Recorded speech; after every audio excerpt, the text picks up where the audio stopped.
pistol whip, but my legs are a bit too sore, so we are going to give some Alan Wake a bit of a playthrough. It's been a while since I've played it, so hey, let's have some fun. Alright, let me just get everything ready, and we shall take off from there.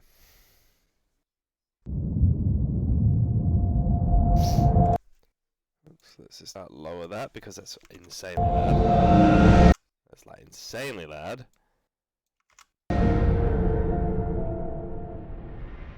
Alright, that should be a bit better, I think. Alright, let's get this started, eh?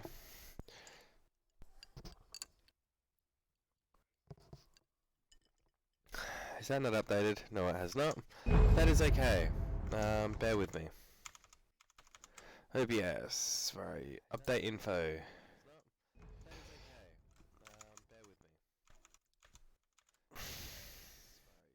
Right, that's much better.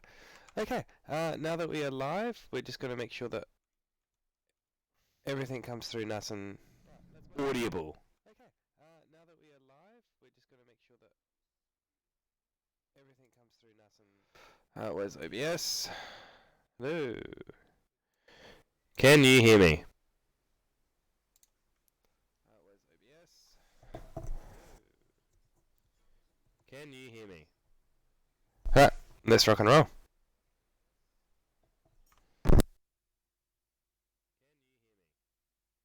Alright, let's rock and roll.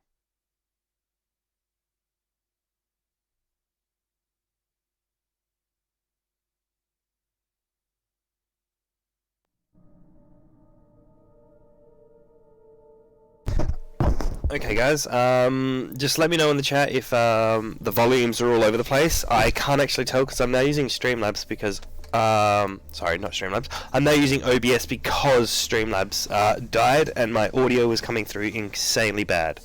I have a funny feeling though, so that has gone all bad.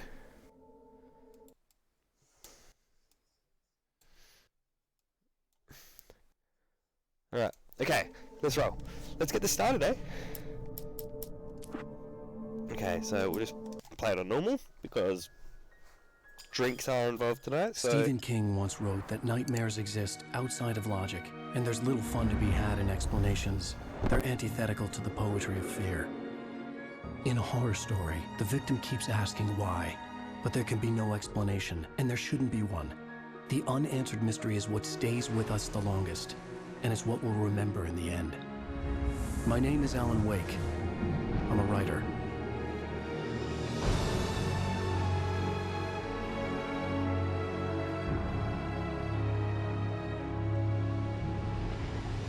I've always had a vivid imagination, but this dream unsettled me. It was wild and dark and weird, even by my standards. So yes, it began with a dream. Following a typical nightmare pattern, I was late, desperately trying to reach my destination, a lighthouse. For some urgent reason, I couldn't remember. I'd been driving too fast down a coastal road to get there.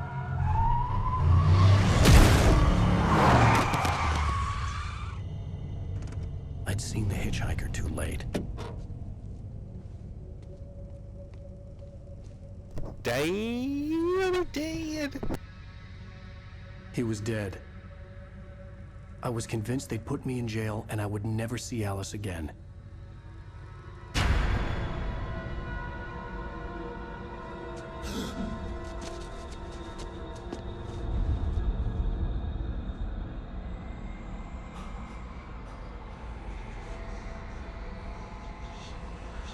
Suddenly, his body was gone. I was in shock from the crash. I could hardly stay on my feet.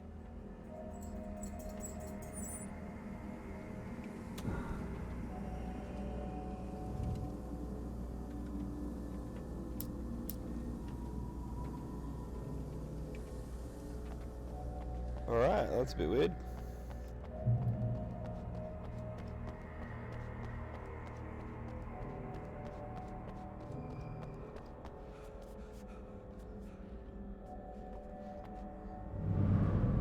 Hey, look, it's a lighthouse. I had to go to the lighthouse. I knew there was something important waiting for me there.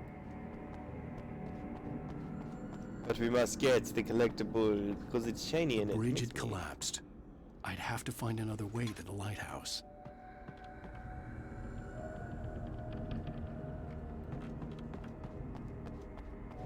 Right.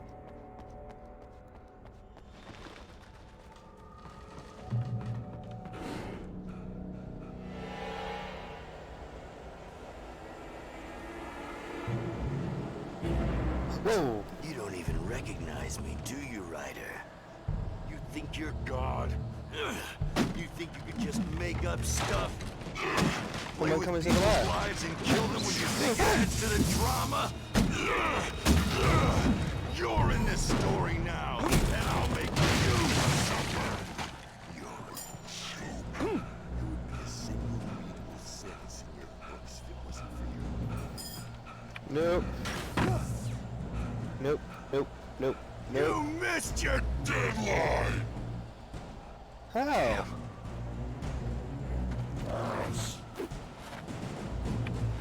You can't stop me! Ah! Well, I'm trying. I realized that the hitchhiker was a character from the story I'd been working on. How does it feel to die by the hands of your own creation?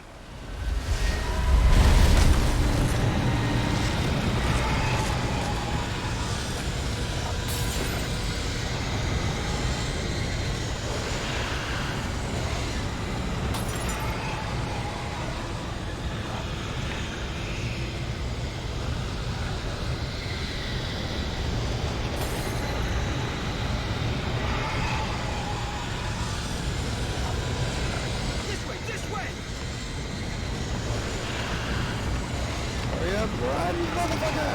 Hurry!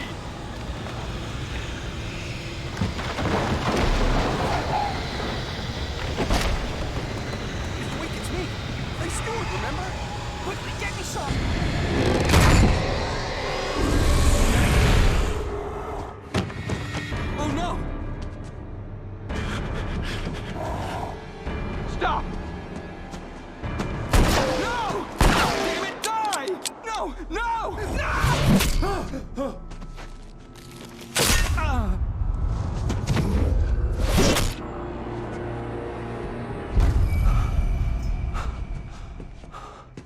I was trapped. There was no way out.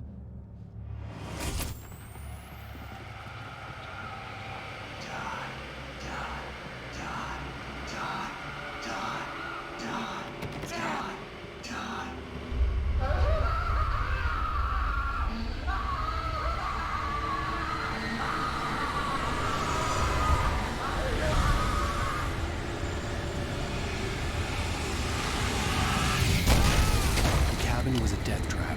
I had to get out. Whoa, how the fuck do I load?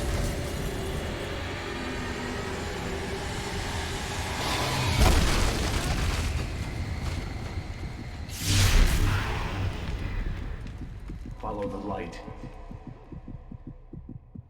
Yes, sir. You are hurt. You should go into the light.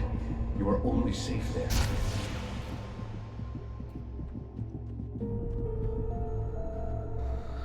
Whew. Oh my god, I forgot this game is super fucking stressful.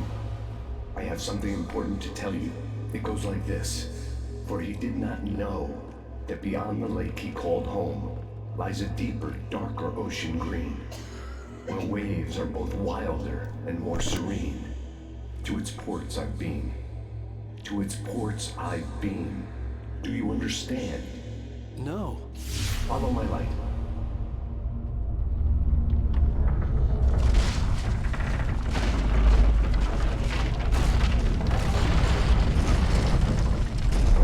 I entered your dream to teach you. The darkness is dangerous. It's sleeping now. When it feels you coming, it will wake up. There's no time. I can only show you the most important thing. The hitchhiker has been taken over by the dark presence. You can't hurt him now. The darkness protects him from all harm. Only light can drive the darkness away and make him vulnerable again. Here, take the light.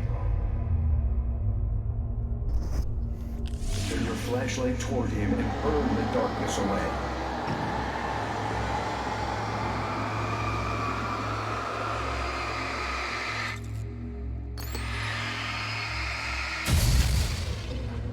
You did it. Now the darkness no longer protects him, but it's still inside, controlling him. He can't be saved. He's still a threat. He is still your enemy. Here, take the gun. Now you'll die.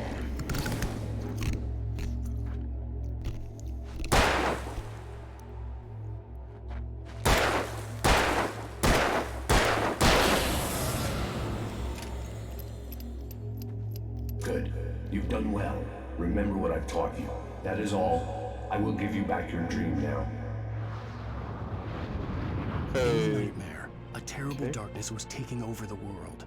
The lighthouse was the last safe place on Earth.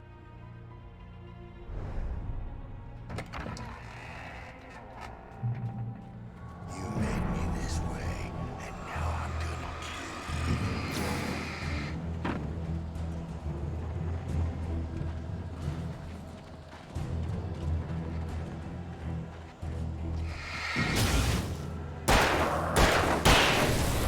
Yeah, boy.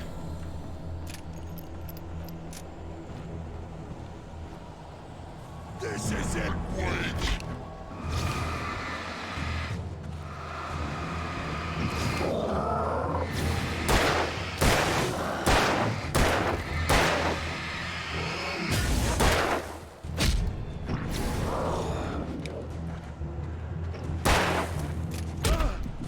Jesus Christ.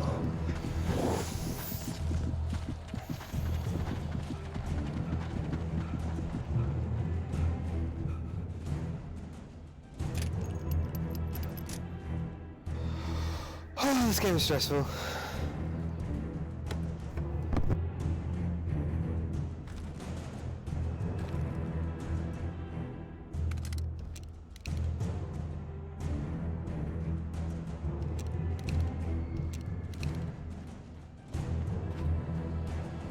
You're dead, just like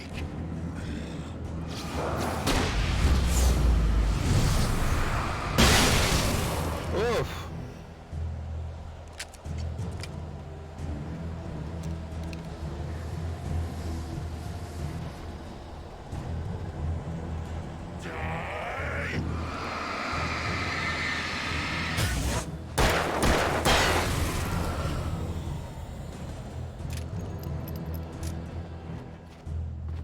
Okay, I think we've got this. Yeah. I can keep this up forever.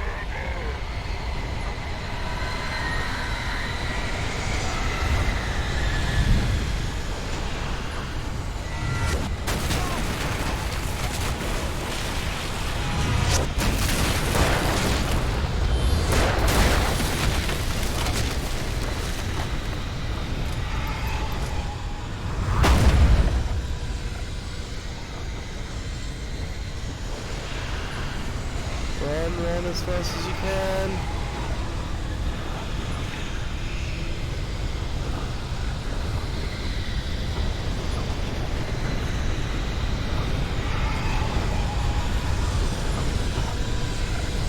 Yeah.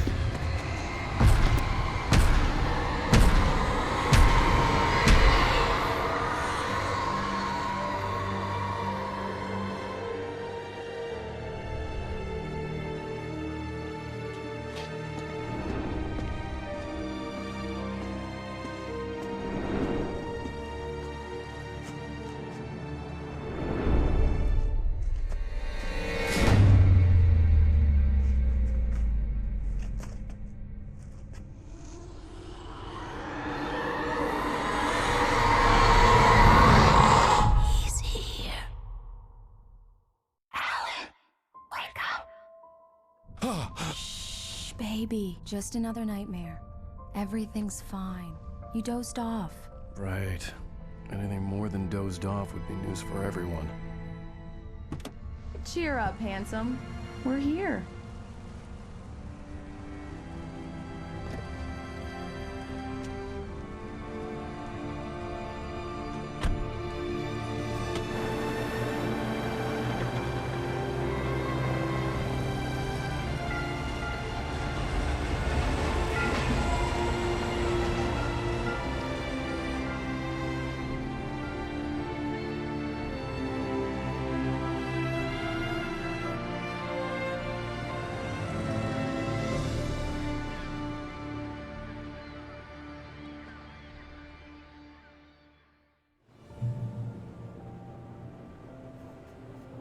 Let's act like we're on vacation.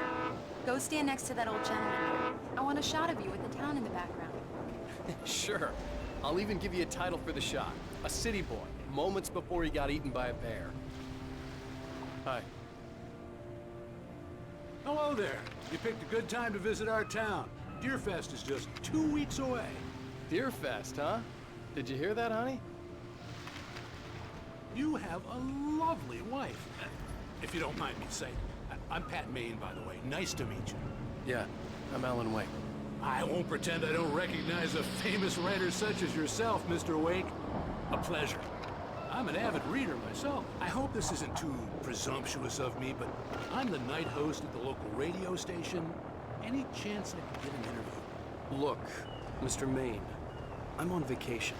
In fact, I'd appreciate it if we could keep my being here just between the two of us. I'm sure you understand. Fair enough. You can trust me to be discreet. Not a hard man to track down if you change your mind, though. I hope you two have a lovely holiday. I feel like he Very doesn't. nice. I got a couple of really good ones. And I see you made a friend. That's cute. Right. Yeah? Hey, bestseller. How's my favorite writer? Are you there yet? Barry. Yeah. We just got it. Are the locals giving you trouble? Just say the word, and I'll hop on a plane and come make sure that you're left alone, Al. No, Barry, we're fine. Great, great. Let's Just see want to who make has sure the you last can laugh. relax, recharge. So, how is the place? Has it gotten your creative juices flowing? Barry, we're just settling in. Okay, Al. I'll call back later to make sure you're doing okay. And you call me if there's a problem, okay? Okay. Just looking out for you, buddy. Talk to you later. I love you too, Barry. You know he's going to be calling you every 5 minutes. Barry is Barry. I can always turn off the phone. What did I tell you? Text message from Barry. He says hi to you too. Alan, we're here. Come on, let's get back to the car.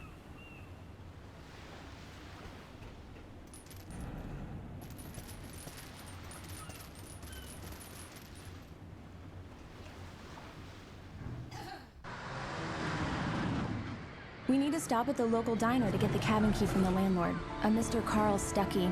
He's waiting for us. I'll go fill her up while you get the key. I'll pick you up here in, say, 15 minutes. Sure. Alan, thank you for coming here with me. I love you too. Go on. I'll promise to behave.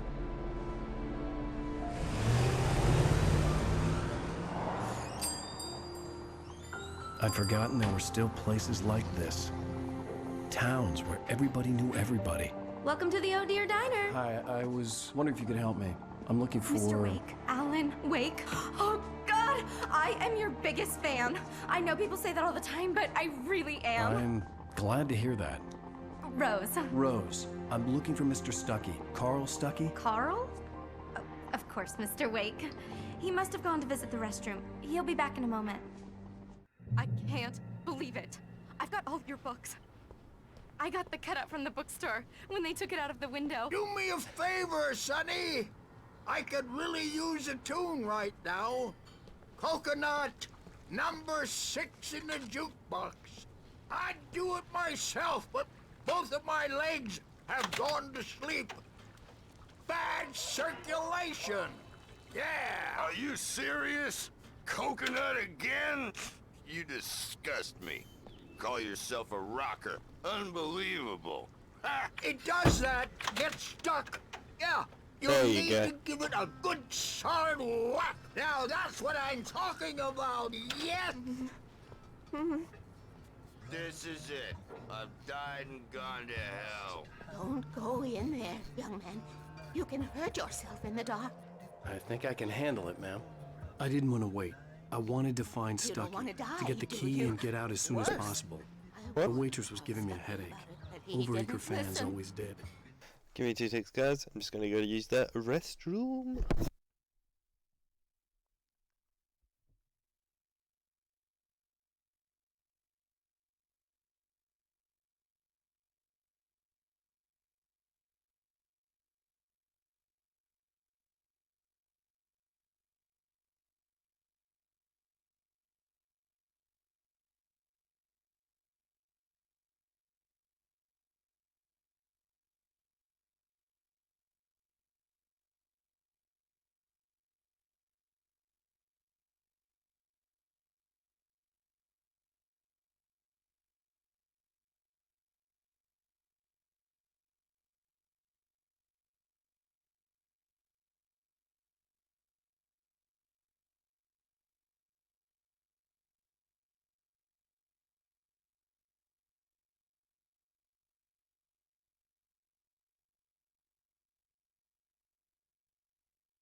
And we're back. Alright, sorry about that, guys. Alright, let's rock and roll. Alright, so our objective at the moment is to find Carl and get the key. I told Rose last week that she should change the bulb. This is what happens when you get sloppy.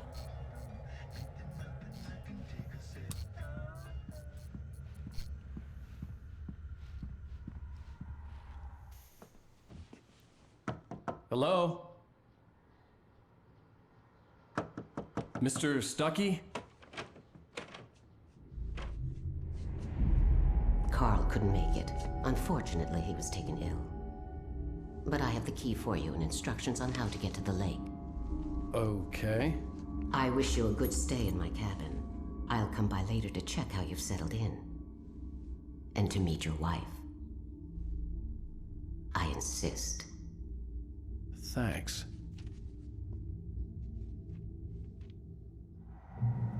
Who the fuck is that?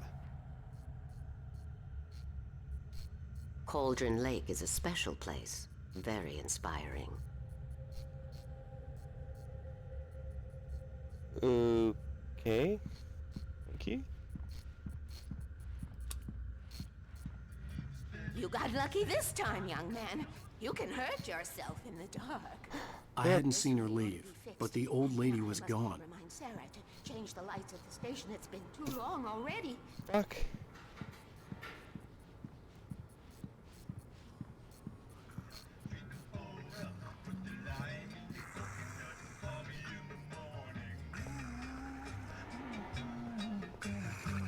Even that sounds better than your singing. Are you all right? Splendid, splendid!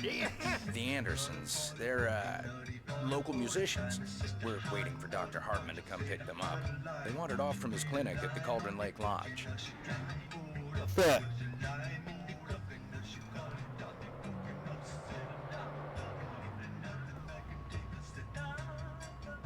I'll be heading back to work as soon as Doc... Bye, Mr. Wake. Mission accomplished. The key and the directions. My hero. I got some flashlights, just in case. Hey, wait! Mrs. Wake! Your keys!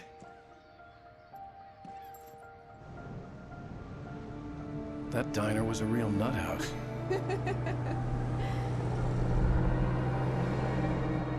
Can you believe this place? This would make a wonderful setting for a book. We're supposed to be on vacation, Alice. I'll figure it out when we get back home. Okay? Okay. Okay. We can talk about this later. Batman here on PBFF. I didn't want to talk about it. I wanted to bury my head in sand. Here's another one of my favorites to go with it. Once upon a time, I was a successful writer, but that was a long time ago. I hadn't been able to write a word in 2 years, not since my last book. And now the weather.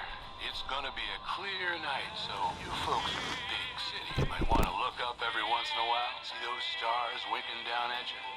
It gets pretty dark out here, but they'll light your way.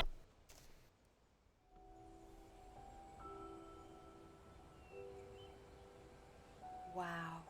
It's gorgeous, Alan. It's something, all right. Don't worry, honey. I'll get you inside safe and sound before it gets dark. And I've got the flashlight. I know. I'm okay. Alice had a phobia. The fear of darkness. I wanted to make sure we were inside with the lights on before sunset.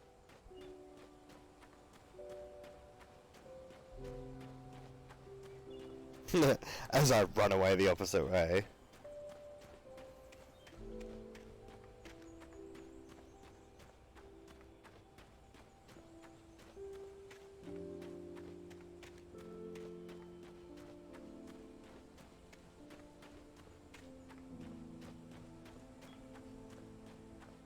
Thought so. The cabin obviously got its name from the shape of the island. It looked like a giant bird leg. Alice had mentioned that the lake was a caldera. There was a dormant volcano under it.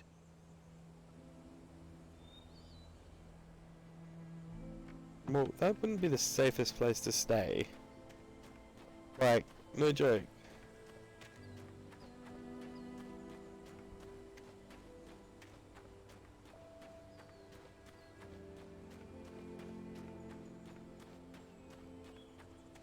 I mean, don't get me wrong, it'd be pretty goddamn cool, but in the same page, you're like, no thanks.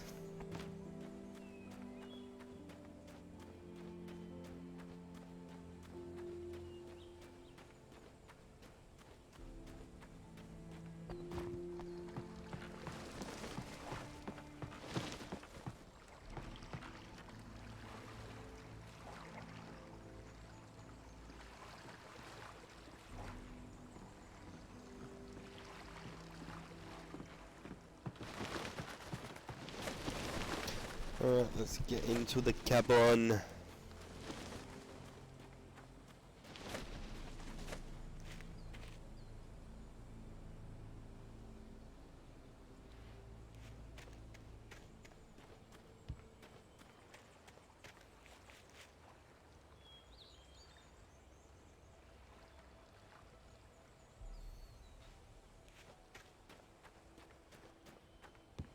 Pretty impressive to see all this.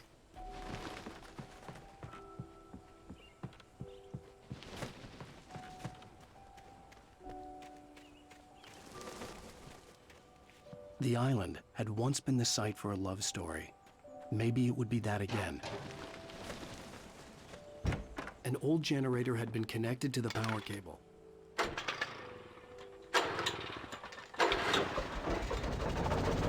Let there be light. The lights are on. Good work, honey. I'll freshen up a bit. Alice had told me about Cauldron Lake Lodge.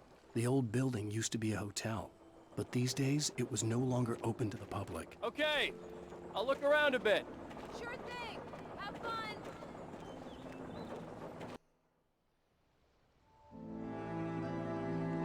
It was a beautiful place. I told myself I could rest here, sleep here, and forget about my work.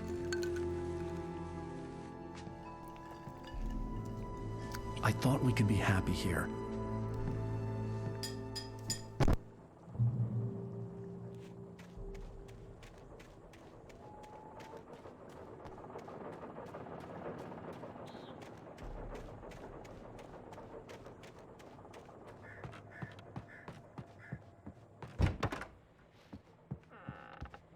Alice?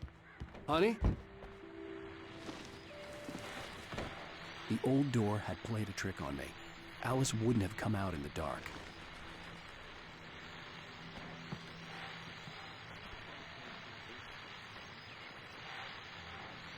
The Deerfest guests have already started to arrive. Just ran into one on the ferry. Famous artist, no less. We'll see if we can rope him into an interview later on. Now, let's go to the phones. Caller, you're on KBF-FM. Hi, Pat. It's Rose. Why, hello, Rose. What's on your mind? I know who that famous artist was. It was Alan Wake, wasn't it? He's my favorite writer. Well, Rose, I just saw him at the diner. Oh, I am so excited he's here. I'm sure he's...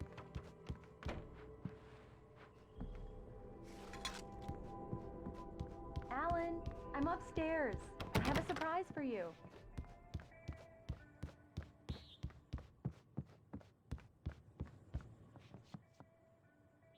No one can keep a secret here.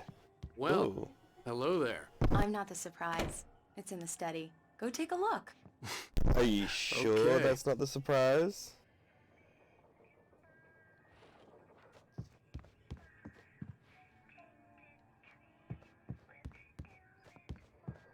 Where the hell's the study? Surprise! Alice? What is this? I guess I have a small confession to make. I thought maybe you could write here that a change of scenery would get you past... Damn it, Alice, everyone Hey, keeps... hey, just hear me out. There's a local doctor, Dr. Hartman. I read a book of his. He has a private clinic here. He specializes in helping artists. So now you want to get me committed? No, it's not like that. That's not... Alan? Alan? Just don't! I don't want to hear it. God damn it, Alice! God damn it! I knew she wouldn't follow me in the dark. I needed some time alone to think things through.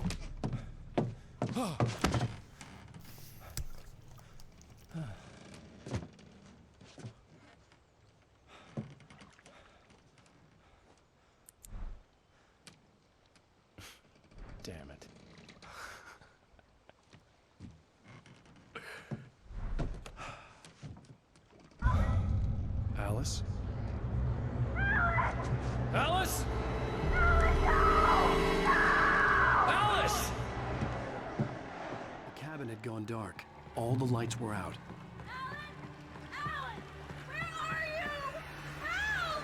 Alice, I'm coming! It's all right, I'm coming! What the hell? Help me!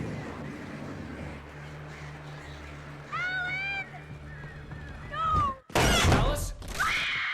Alice?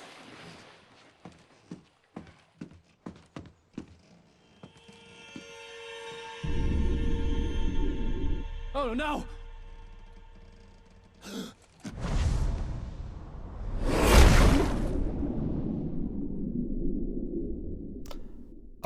Keep going. Wake up. Do not remember Alice? this being so dark.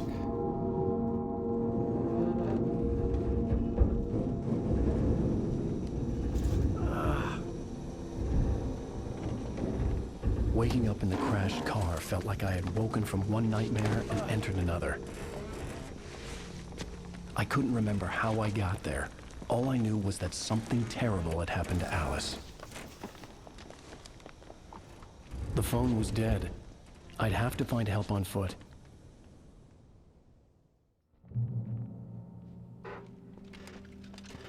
Among Alice's things was a book, The Creator's Dilemma, by a Dr. Emil Hartman.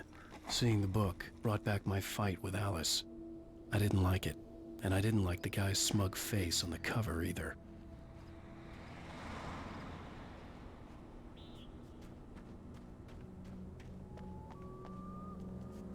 Oh god, no. Apparently there's a cliff there. Among Alice's things was a book, The Creator's Dilemma, by a Dr. Emil Hartman. Seeing the book brought back my fight with Alice. I didn't like it, and I didn't like the guy's smug face on the cover either. The gas station was my best bet. They'd have a phone I could use. It looked like a long hike through the forest to get there. A long hike? It looks like a 5-minute friggin' trek. Oh.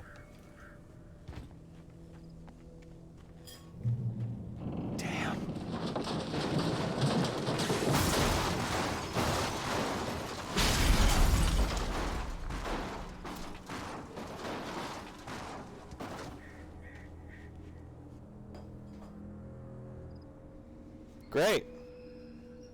That's just great.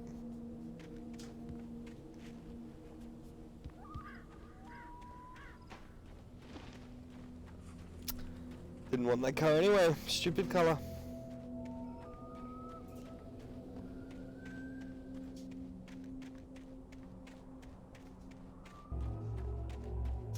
Hello?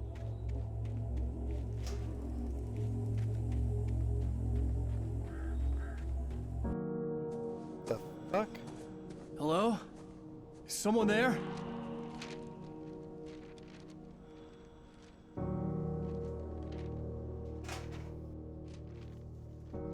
The loose sheets of paper were pages from a manuscript entitled Departure. That was the name I planned to use for the next novel I had never gotten started. I was named the author. I hadn't written it. I couldn't remember writing it. In the scene on the page, the hero was attacked by an axe murderer in the woods at night. Oh dear.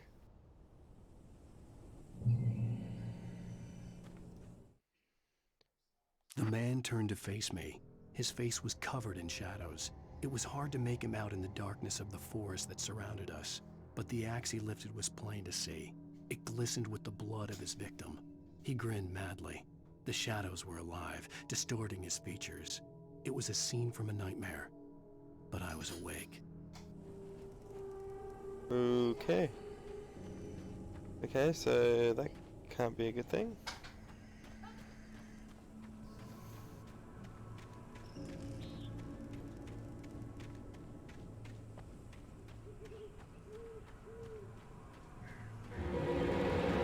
Anybody there? Please, I've been in an accident.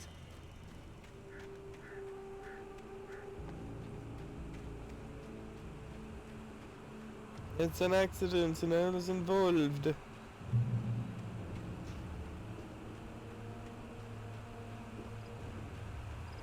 The lights up ahead were a good sign. Maybe I wouldn't have to hike all the way down to the gas station to find a phone.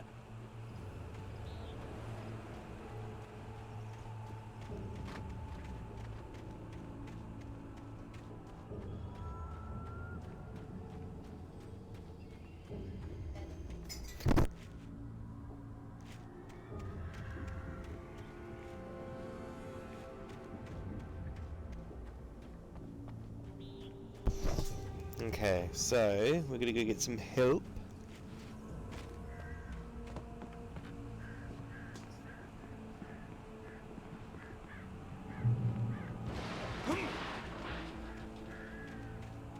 Anybody there? Please, I've been in an... Hey! Hey, you! Phil! There's been an accident. I need help. Listen, I need to... Premium cabins for rent in... Nightfall! Oh, hell. Carl Stucky. Pleased to meet you. Non-refundable reservation deposit required. Fair and square. Okay. No. And square.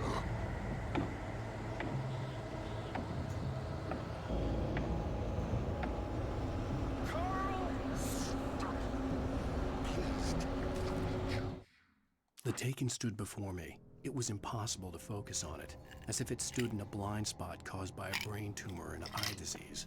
It was bleeding shadows like ink underwater, like a cloud of blood from a shark bite. I was terrified. I squeezed the flashlight like my life depended on it, willing it to stop coming any closer. Suddenly something gave, and the light seemed to shine brighter.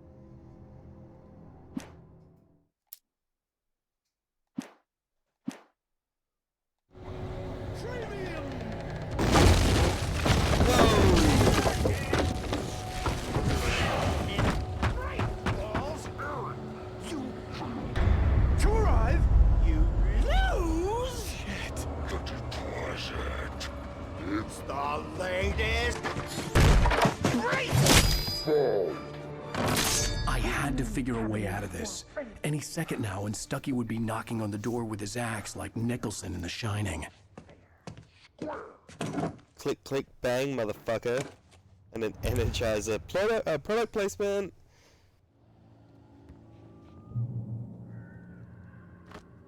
Look, they're even in fucking Energizer battery packs. 6 batteries, alright. During your trying walking, it's the latest thing in... Yes! Assembly. Bright Falls Sheriff's Proven. Station. Hello? Hello? One stone. You can see This is bad.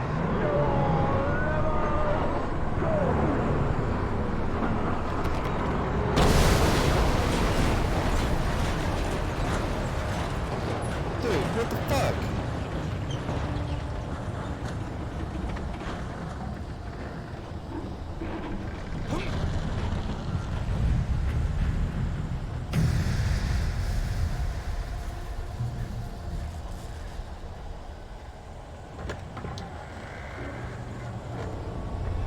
There were more of them.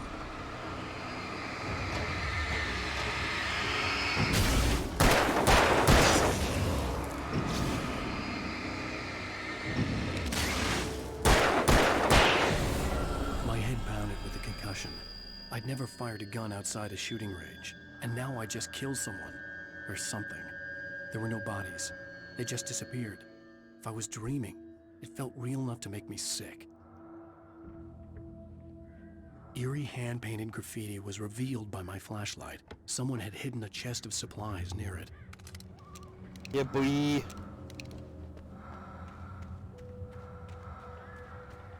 Okay, we've got a gun. Nobody come at me. I have got a gun. We want to find those manuscript pages as well. The thermoses.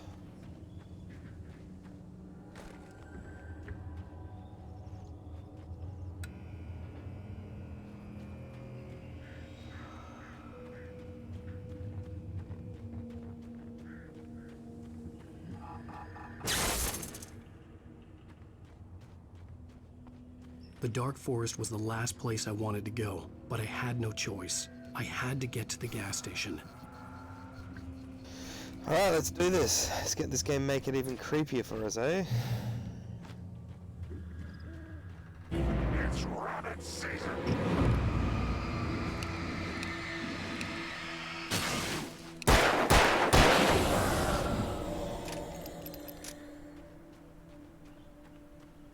It's rabbit season! It's duck season!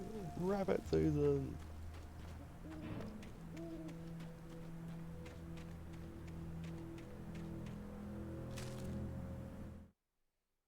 Rose knew she had been gushing, but right now she didn't care. As far as she was concerned, her brief meeting with Alan Wake was literally the high point of her life. She watched as he got in the car with his wife. She was pretty, confident, at ease with Wake. Not like Rose. They were perfect for each other. She'd have given anything to be called their friend. Okay, that was a bit weird. It's very weird. I feel like we've missed a page.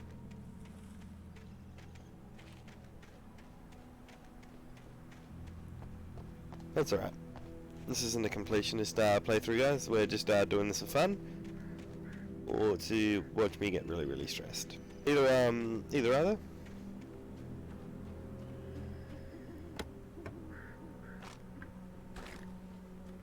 Okay, we're actually looking pretty good. Haven't used the battery yet. We've got 8 spare. 39 rounds. Let's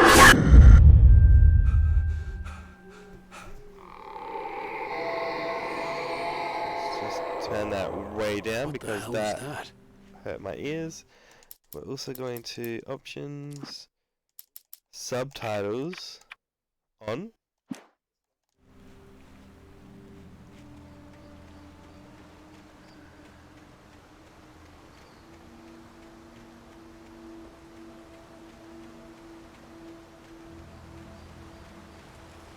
When I saw the river below, something uncoiled itself inside my head. I realized that I'd have to find a way across. I didn't even want to look at the water. That's water, right?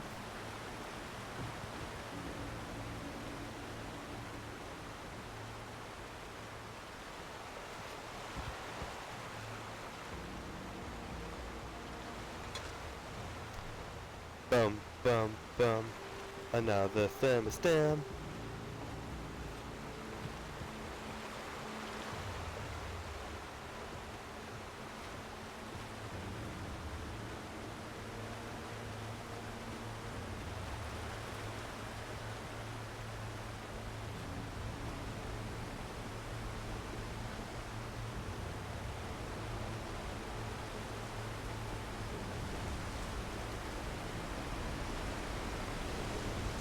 Any more pages? Bum, bum, bum, bum.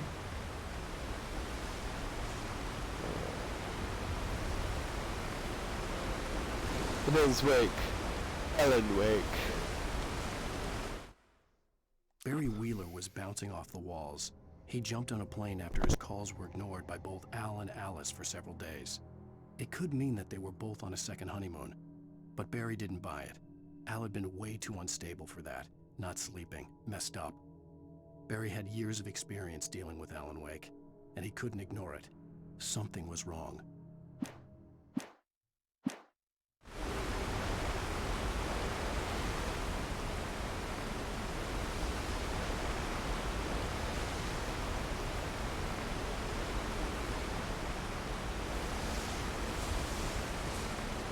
Okay, so we've had a few manuscript pages, so I guess now it's just a matter of...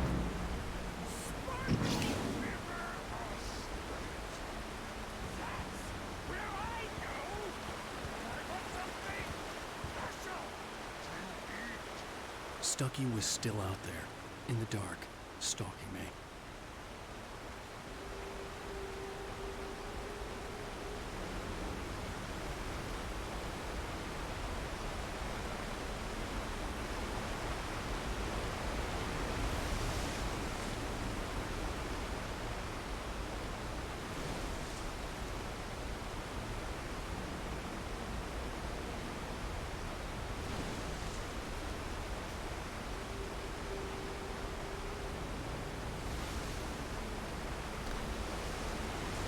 Lazy son of a bitch pushed the fucking little building off. Okay.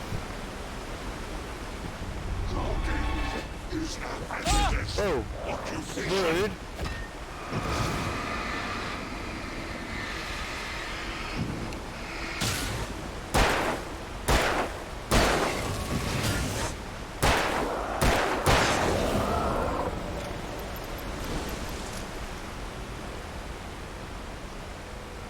Rude as can be.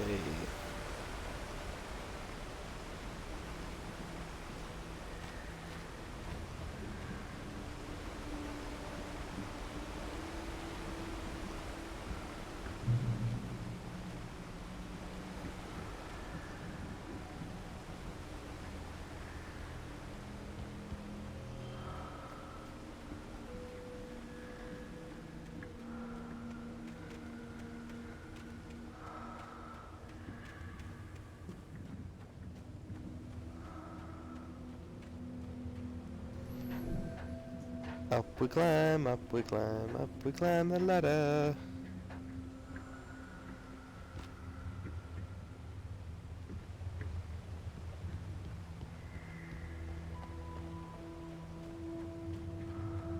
Taken. They're taken. Taken a field with darkness.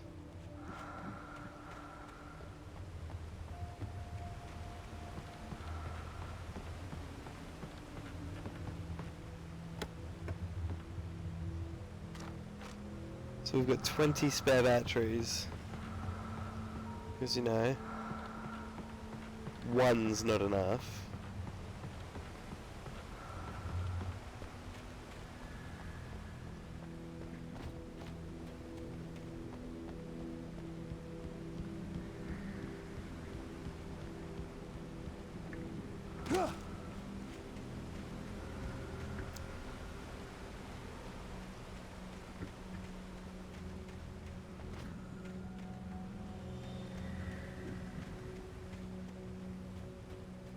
The staircase was broken. I had to make my way up some other way. Some other way, guys.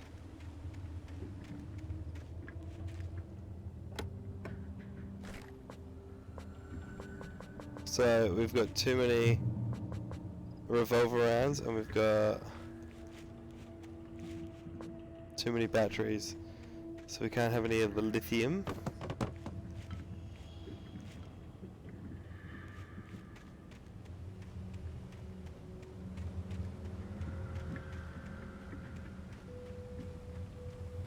Generator.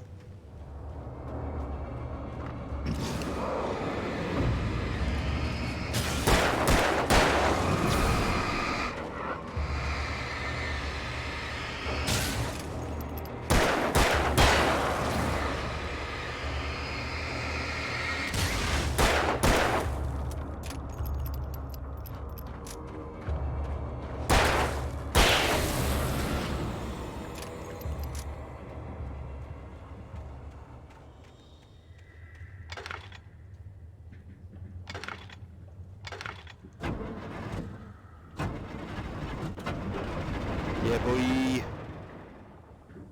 Let there be light.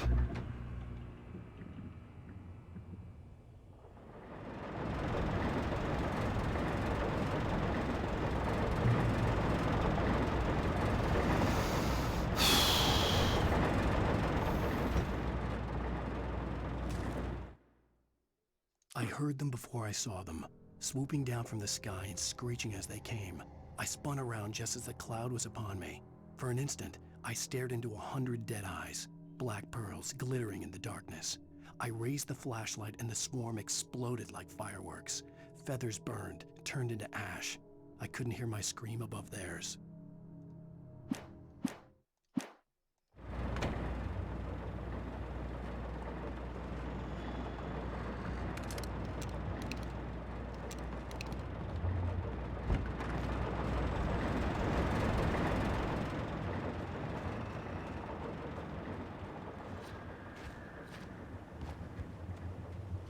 Okay, so we've got a pistol, or a revolver, a shotgun with a few rounds,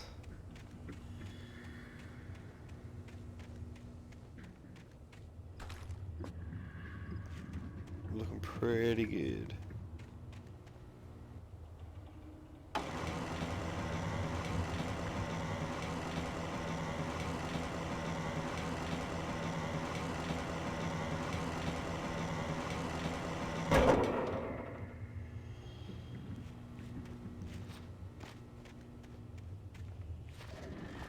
I moved it too close.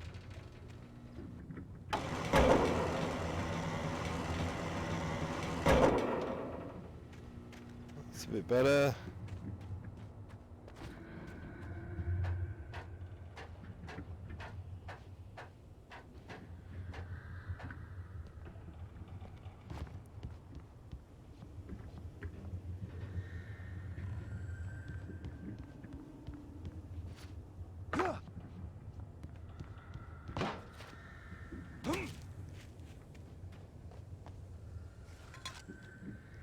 Thermos.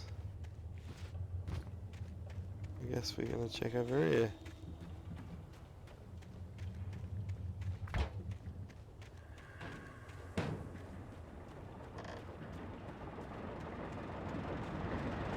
Go to the light because it heals you. Excellent, excellent, excellent.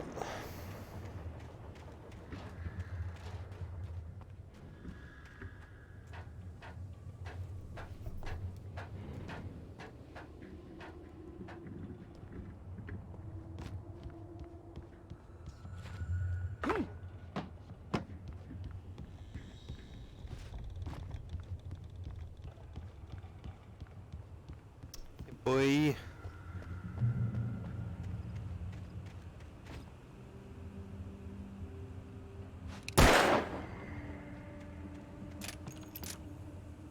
Some achievement for that, I'm pretty sure, guys. Find all the stacked cans and you get yourself one.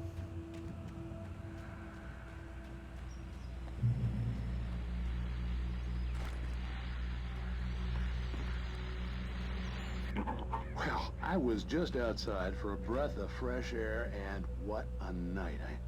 I know most of you are probably in your beds by now, but if you're still up and around, take a moment. Step outside for a spell and breathe in deep. The weather's absolutely still. The sky is crystal clear. It's like the forest is quietly breathing along with you. As you listeners know, I'm a night owl, and it's on nights like this I wish I wasn't cooped up in the studio. Makes an old man like me wish I could just roam wild. But here I am, and it would keep you company all night long if I weren't. It looks like I'm not the only one staying up late. Caller, you're on the air. Hey, Pat, it's Maurice Horton. Hello, Maurice. What are you up to? Well, I was just taking Toby on his walkies. Oh, isn't it beautiful out there? Sure, but Pat, the reason I called is that Toby heard something rustling in the undergrowth and took off after it, and I couldn't find it. Probably a rabbit. Sure. Toby loves rabbits. Well, sure. Anyway, I figured that, if anyone runs into Toby, they could grab him. My number's on his collar. And Toby's a friendly dog? Toby loves people. Usually he comes back, but we were pretty far from home, and it sounds like he went pretty wild there. Great dog, but he was just too dumb for his own good. Well, Maurice, it's out there now. Hope Toby comes home soon. Yeah, thanks, Pat. You have a good night now. Cool, guys. Just give me another couple of minutes for a breather. I'll be right back.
Alright, guys. We are back. Alright. So, we need to keep our eyes... Excuse me? Sorry. We need to keep our eyes out for Toby the doggo.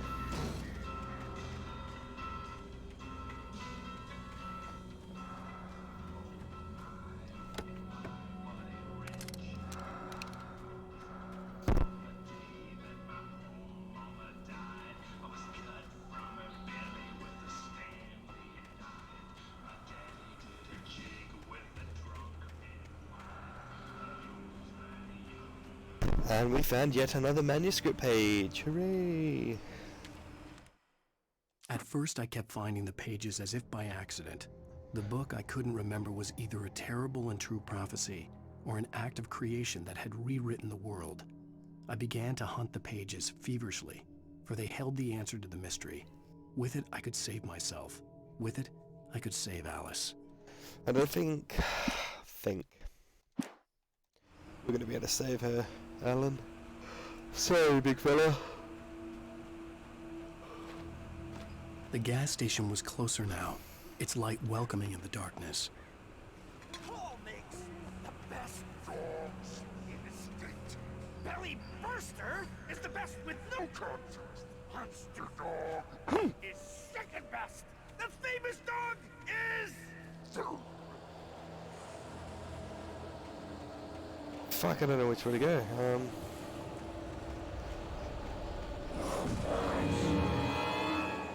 Oh god.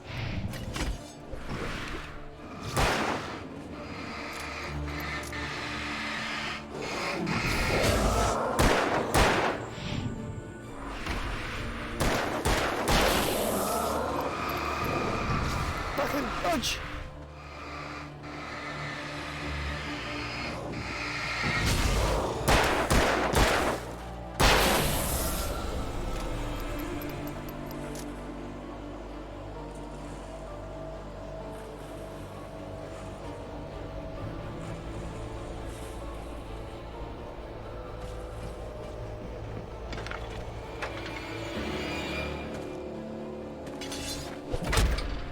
Oh, fucking rude.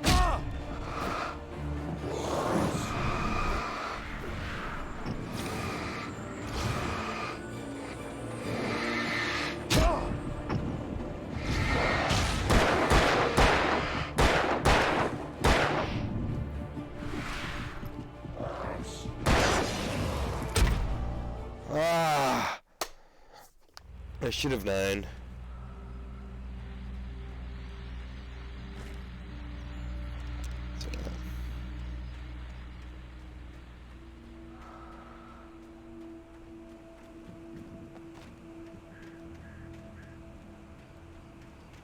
I've read this one. There's a thingy just there. The gas station was closer now, its light welcoming in the darkness. Paul makes the best dogs in the state.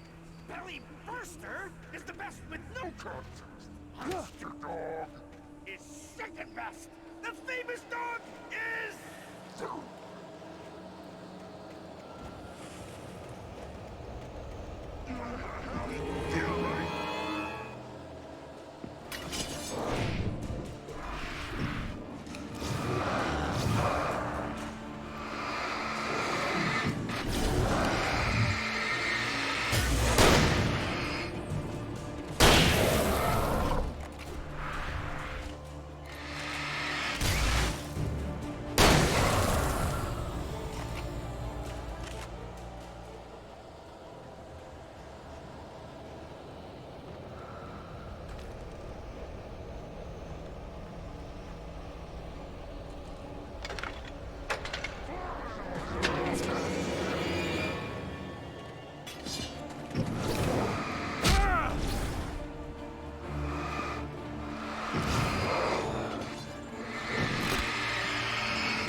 fucking stressful.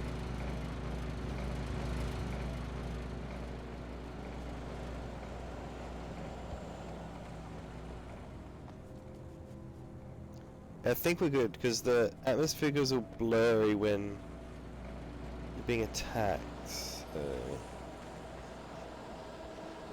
Yeah, like this.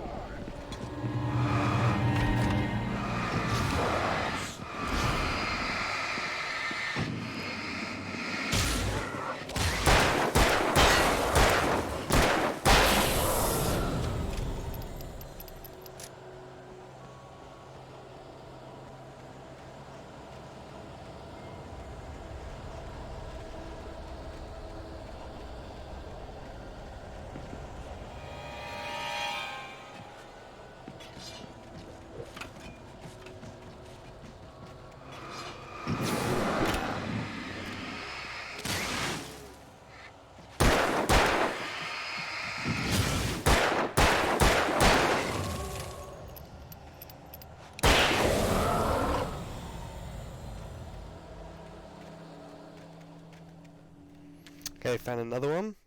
I stepped into the gas station's garage. It was dark and quiet. The place was a mess. It looked like someone trashed the place or that there'd been some kind of fight. Light spilled into the room through an open door at the back, and I made my way toward it. Without any warning, I was blinded by a bright light. An old portable TV on the shelf had come alive by itself.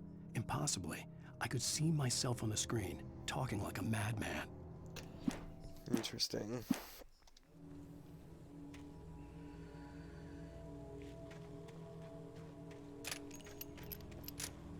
I'm running low on ammo. Well, I wouldn't say low, but we haven't got as much as we'd like.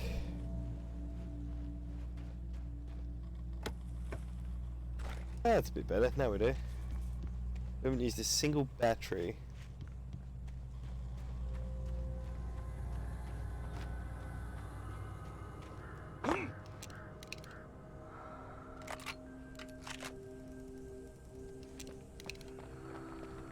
So we'll go this way, do we?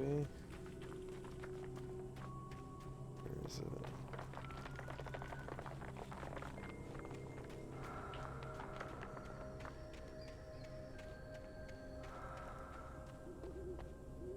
What is it? It's a flare gun. So we've got 2 rounds for the flare gun. That's good.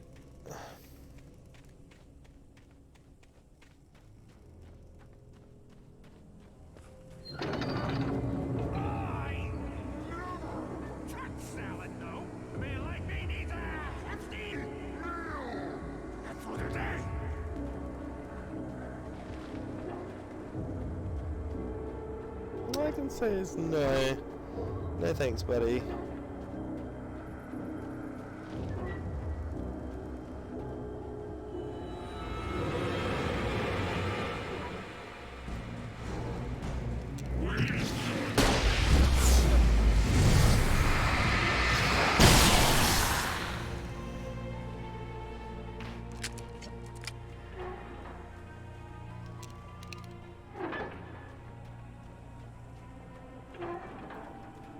So we got that document.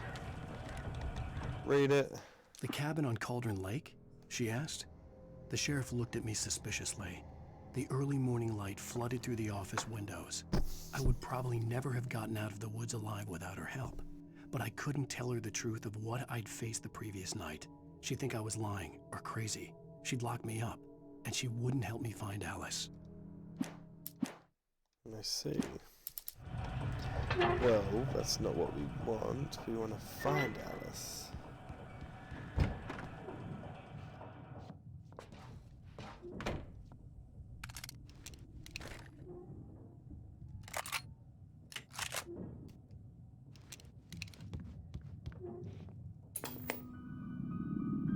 Science.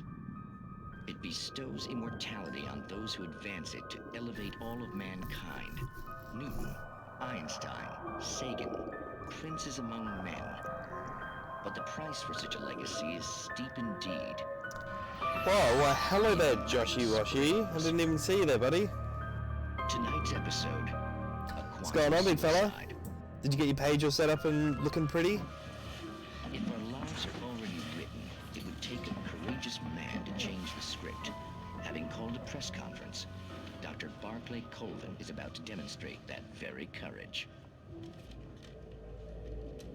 Ladies and gentlemen of the press, I am Dr. Barclay Colvin, and I'm glad so many of you could join me here at the Moorcock Institute.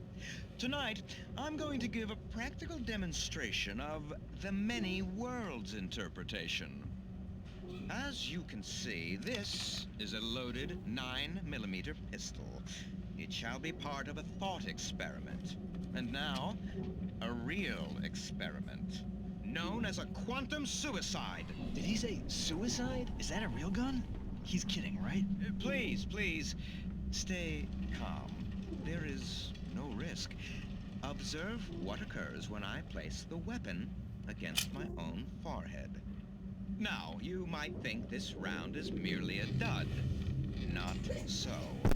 Observe the flower pot. And yet, I myself cannot be harmed with this gun. With each pull of the trigger, 2 new realities branch off. One in which the weapon didn't fire, and one where it did. With my machine here, I have ensured that this reality is always the former. I have bestowed upon myself quantum immortality. Under no Alright guys, give me circumstances a couple of minutes, I'll be right back.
Sorry guys, I am back. My little one woke up, so I had to go put it back down.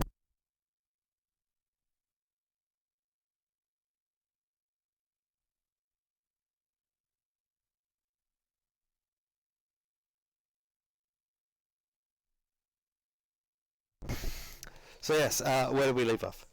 Let's rock and roll. Kill me! So wait. What you're saying is that every time you pull the trigger, in another reality, you die? Yes, of course, but that's completely trivial. There's an infinite number of things that could happen at any moment, and they always do happen somewhere. The point is, this one thing did not happen here. You're insane, Colvin. Insane?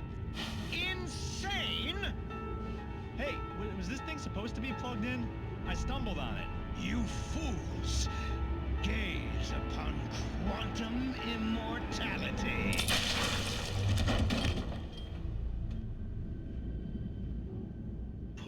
Poor Dr. Colvin, felled by his own hubris or the ignorance of the masses.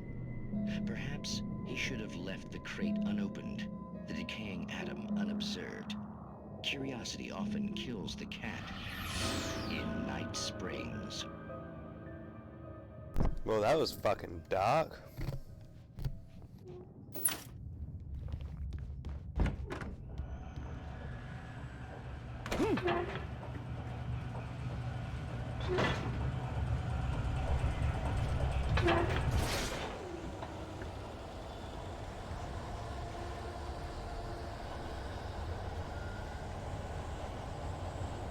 Let me, bro.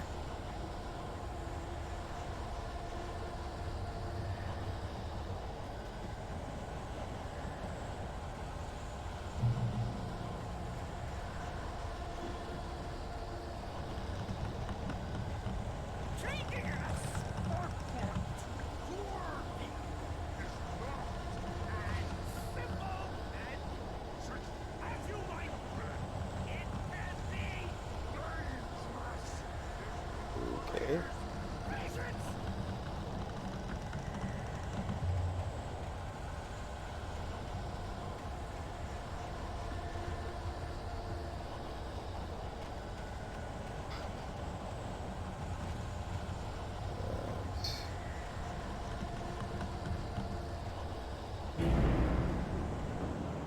There he is.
Stucky's body vanished, leaving behind only a lifetime of nightmares to come, assuming I'd reach the lights at the gas station alive.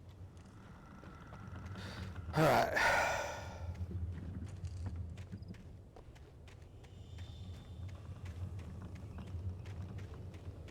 Used a lot of ammo.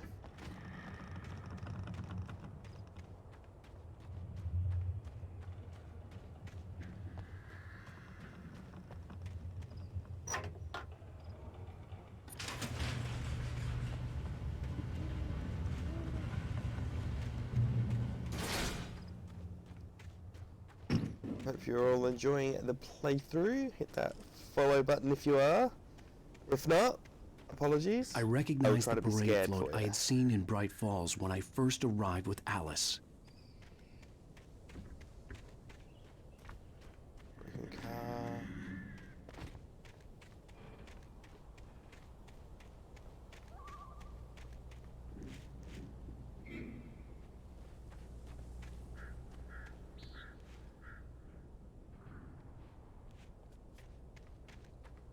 After the insanity I had just experienced in the darkness, the lights of the gas station felt comforting.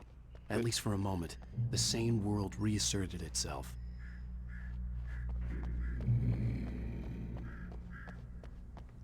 Manuscript page. Stucky spat on the garage floor and tried to shake the cobwebs from his head. Ever since the couple never showed to pick up the keys, things had been fuzzy. Something, a feeling, caught his attention. Stucky looked up and stared as his brain tried in vain to process the horror before him. He stumbled back, knocking over a can of oil. A black pool spread across the floor while he struggled for a brief moment, then let go as the unrelenting darkness engulfed him. Fucking hell, alright.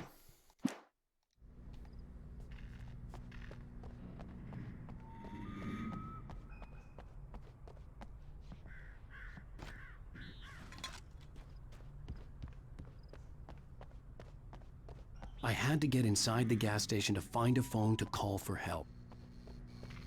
The Deer Fest had been 2 weeks away when we arrived.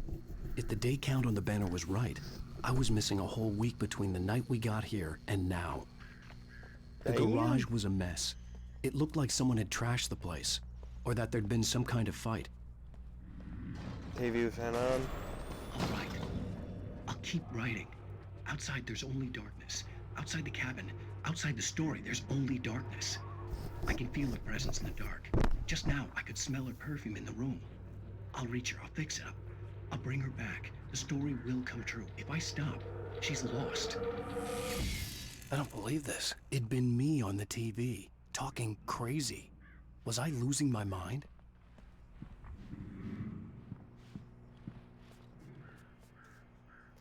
So September 15 to 18, games and activities, raffle tickets, fishing competition, pie contest, surprise competitions, live music. For the children, Bucktooth, Charlie, Afternoon, Montgomery, and Mystic Amazing. Okay.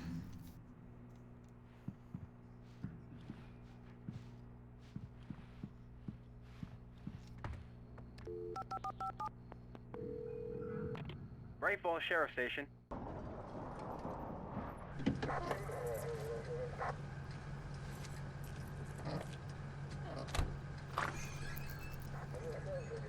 Oh, thank God, Sheriff. Sheriff Sarah Breaker, you are... I'm Alan Wake, but listen, I was in a car crash. My wife, Alice, she's missing. Calm down, Mr. Wake. We were staying in a cabin on the island, on Cauldron Lake. There's no island on Cauldron Lake, not since the big eruption in the 70s. Please, I can take you there, okay? You look like you've taken a pretty bad knock to the head. Are you okay? Listen. We'll figure this out. Please get in the car. We'll swing by the lake and then we'll go to the station, okay? Mr. Wake, have you seen Stucky, the guy who owns this place? I realized I couldn't tell her what had happened in the forest. She wouldn't have believed me, and then she wouldn't have helped me with Alice.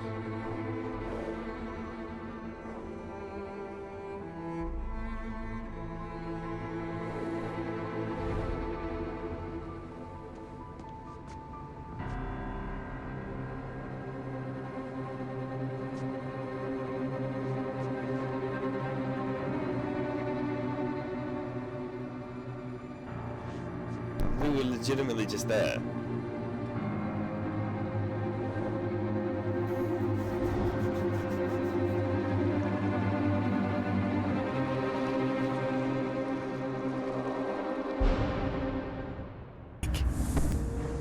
I came to Bright Falls with my wife, Alice. Thank you for coming here with me. I thought maybe you could write here. I don't want to hear it! God damn it, Alice! Now, she's missing. Alice? Alice? I woke up behind the wheel of a crashed car. I'm missing a week. I was attacked by shadowy men straight from a nightmare. The sheriff took me to the lake Alice and I had stayed at, but the cabin had disappeared.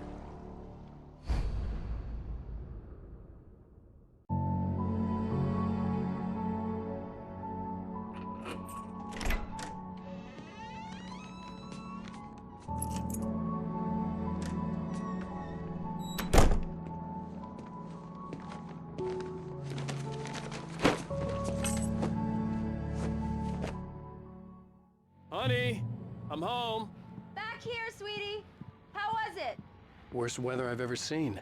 You should put some coffee on. It'll warm you up. Hey, handsome. This is gonna be a long night, but these shots are turning out great. I guess you're gonna need that coffee then. I'll go put it on. Okay, let's have a look around the house. That's locked.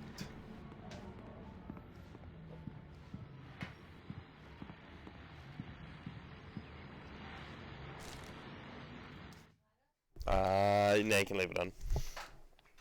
This was a late goodbye. Land room. 13 years after I'd gotten my revenge, it had finally caught up with me. It had been a long time to bear the pain. My blood painted the snow red. A gruesome slushy dissolved all the scattered painkillers and leisurely dripped down to the sewer, mingling with the bile of the city, becoming one with it. I can see them now, my wife and my baby. Honey, I'm home.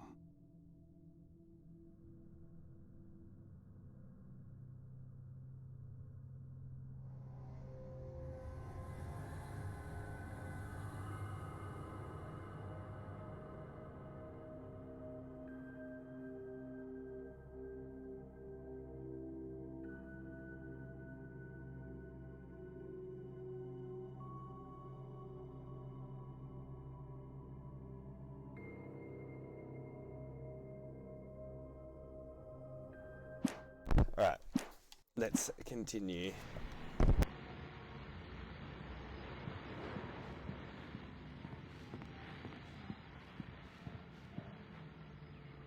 Alright, so we found a manuscript page, we found a thermos, so we're actually off to a pretty good start in this chapter.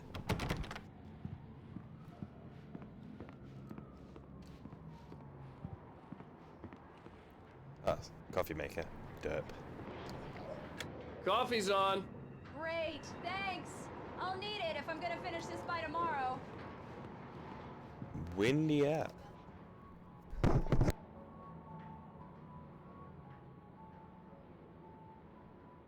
Cool, give me just 30 seconds, guys.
Alright, cool. My wife has finished distracting me, so let's continue. She is very handsy, guys. You're right. Oh, hey, I just finished those cover mock-ups. They're on your desk. Tell me what you think. No kidding. I didn't think you'd get them done this quickly.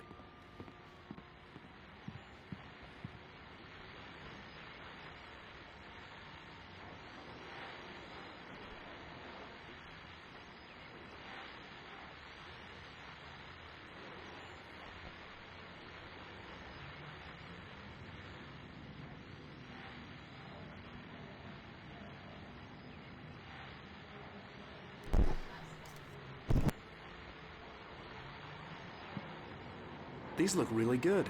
Oh, sure, until Barry gets his hands on them. Which, by the way, will happen over my dead body.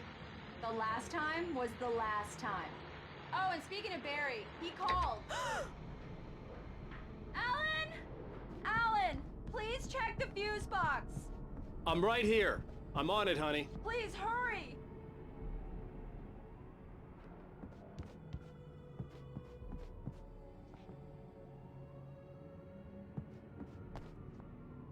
Honey, it's a power outage. I've got the flashlight. Okay, hi. You okay? I'm sorry. It just really spooked me. Don't worry. We'll just break out the candles. I know it's stupid, but it's just... especially when I'm not prepared for it, you know? It gets to me. I love you. Tell me a story, writer. Okay. I used to have these nightmares when I was a kid. The dark really spooked me, too. When it got really bad, my mom gave me this old light switch. She called it the clicker. The clicker, huh? Yeah. If I ever got scared of the dark, I could just flip the switch and a magic light would scare the monsters away. Oh, sure. Here it is. Alan. Maybe it'll help you, too. Yeah, nice story, writer boy. You made that up right now, didn't you? No. Seriously. I love you, even if you are a liar. Thanks for this. You're welcome.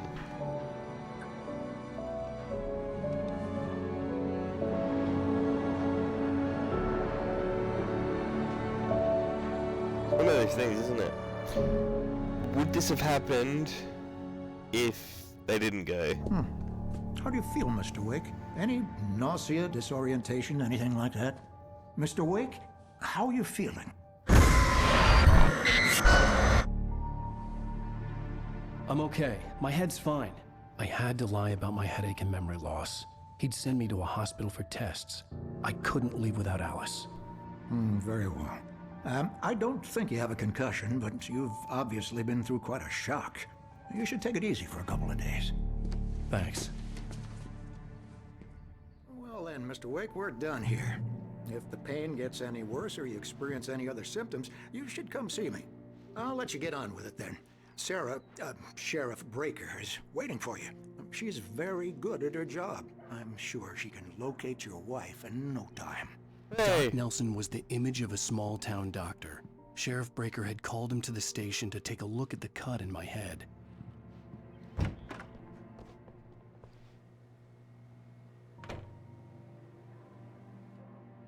Thank you for testing the lights, Miss Weaver. Everything seems to be fine. I don't have the luxury of being complacent, Deputy Grant. The bulbs will need changing soon. You can't change them in the dark. I'll be sure to take care of it, Miss Weaver. Have a nice day now. Very good. I'll come back later on to remind you, just in case.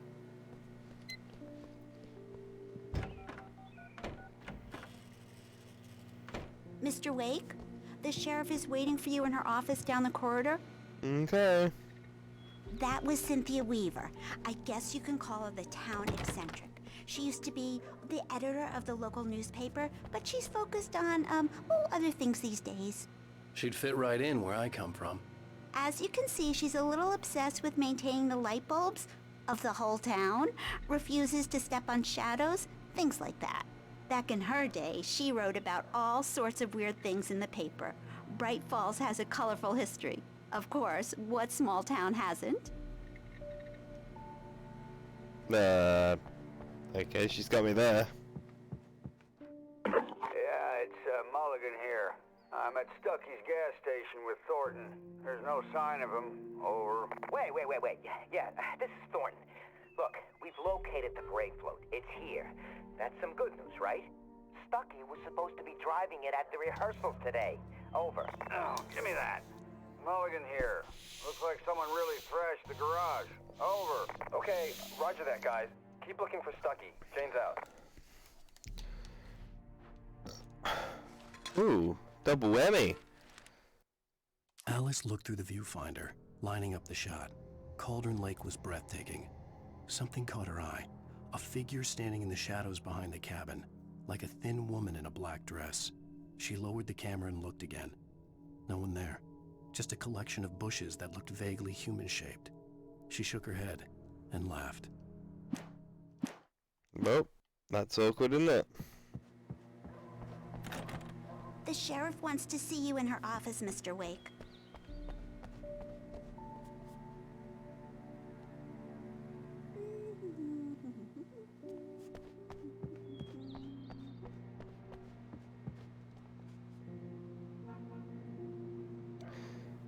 2007, knack for winning contests.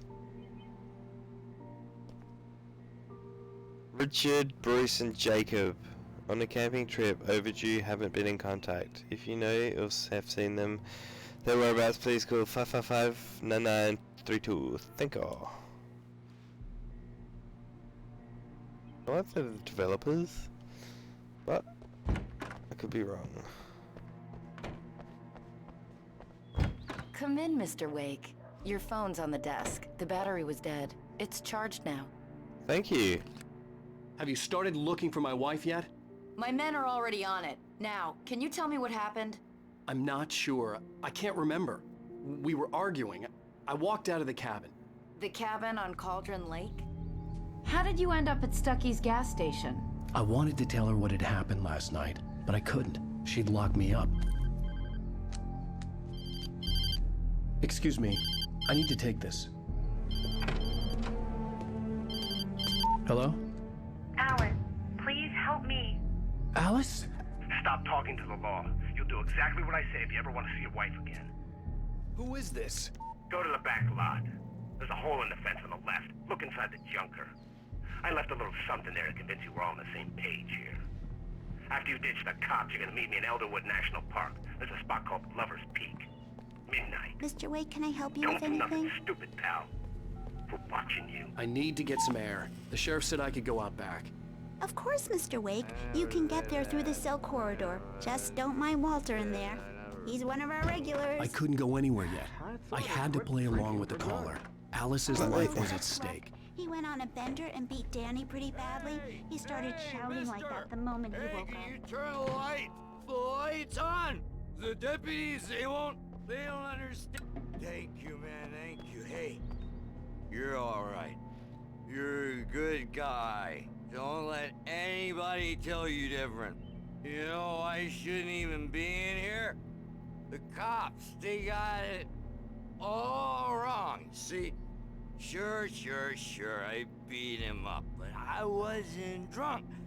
I mean, I wasn't drunk at the time. I only got drunk afterward. Okay, listen. You gotta listen carefully now. Here's the kicker. That wasn't Danny. No, sir. It only looked like him. You wanna know who it really was? I'll tell you who it really was. It was a goddamn space alien! I know it sounds like something a drunk would say, but believe me, I wasn't drunk then. Timber. I told him, oh yeah, well, I don't hear. In spite of its human mask, to describe the dark presence as intelligent would have implied human qualities on something decidedly inhuman. Nonetheless, it found the one spot in the diner that was dark enough. Some light spilled into the corridor, ravaging it. But it took the pain. Horrible as it was, the writer would soon fix that. He would be coming to the one place where it still had power.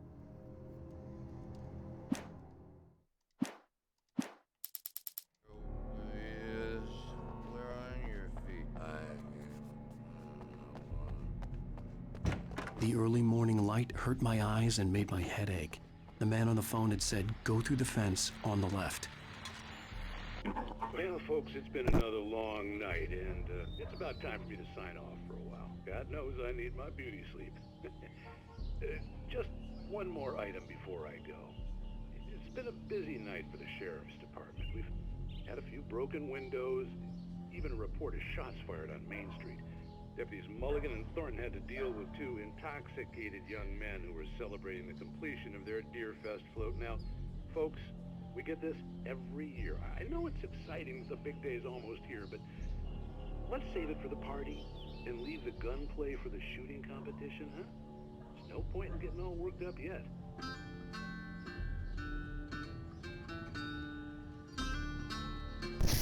Excellent.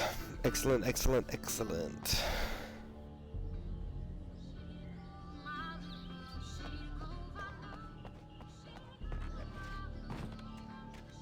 The caller had told me to find a hole in the fence behind the police station. There was something for me in an abandoned car. Alice's driver's license had been placed on the front seat. The caller meant business. Barry? Ow! Ow! Thank God! Where the hell have you been? I've been trying to reach you for a week, you and Alice. I've been worried sick. I flew out yesterday. I'm here in Bright Falls. Barry, listen to me. I'm at the sheriff's station. Come and get me. I can't talk now. Ow! What the hell is going on? I had to get the sheriff to let me go. I needed to... The kidnapper fired his gun one last time, and the shadow vanished into the darkness it had come from. See? Nothing to it, Wake. The thought of Alice in his hands was revolting. We stood on the wooden platform of Lover's Peak, the waterfall on the mountain behind us, the lights of the radio mast blinking red in the heights above. I fought with the urge to take a swing, force myself to speak. Let's cut the act now. Where's my wife? Interesting. Get to Elderwood National Park to meet Alice's kidnappers.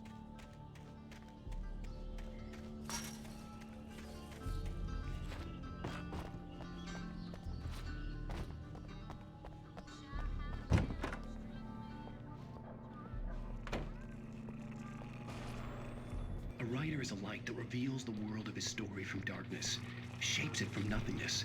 The way a sculptor carves a statue from a block of granite. If I stop, the world I'm making dies. Darkness will reclaim it. It's a long, hard journey into the dark. Alice's life is at stake, but I can't think about that, or I'll lose it. The dread lingers at the edge of perception. I'll push on. Anything is possible here. I'll write the story. I'll save her. Interesting. Marvelous, Sarah. I just wanted to settle all the damage the Anderson brothers might have inadvertently caused on their recent and Damn it. Are you feeling any better, Mr. Wake?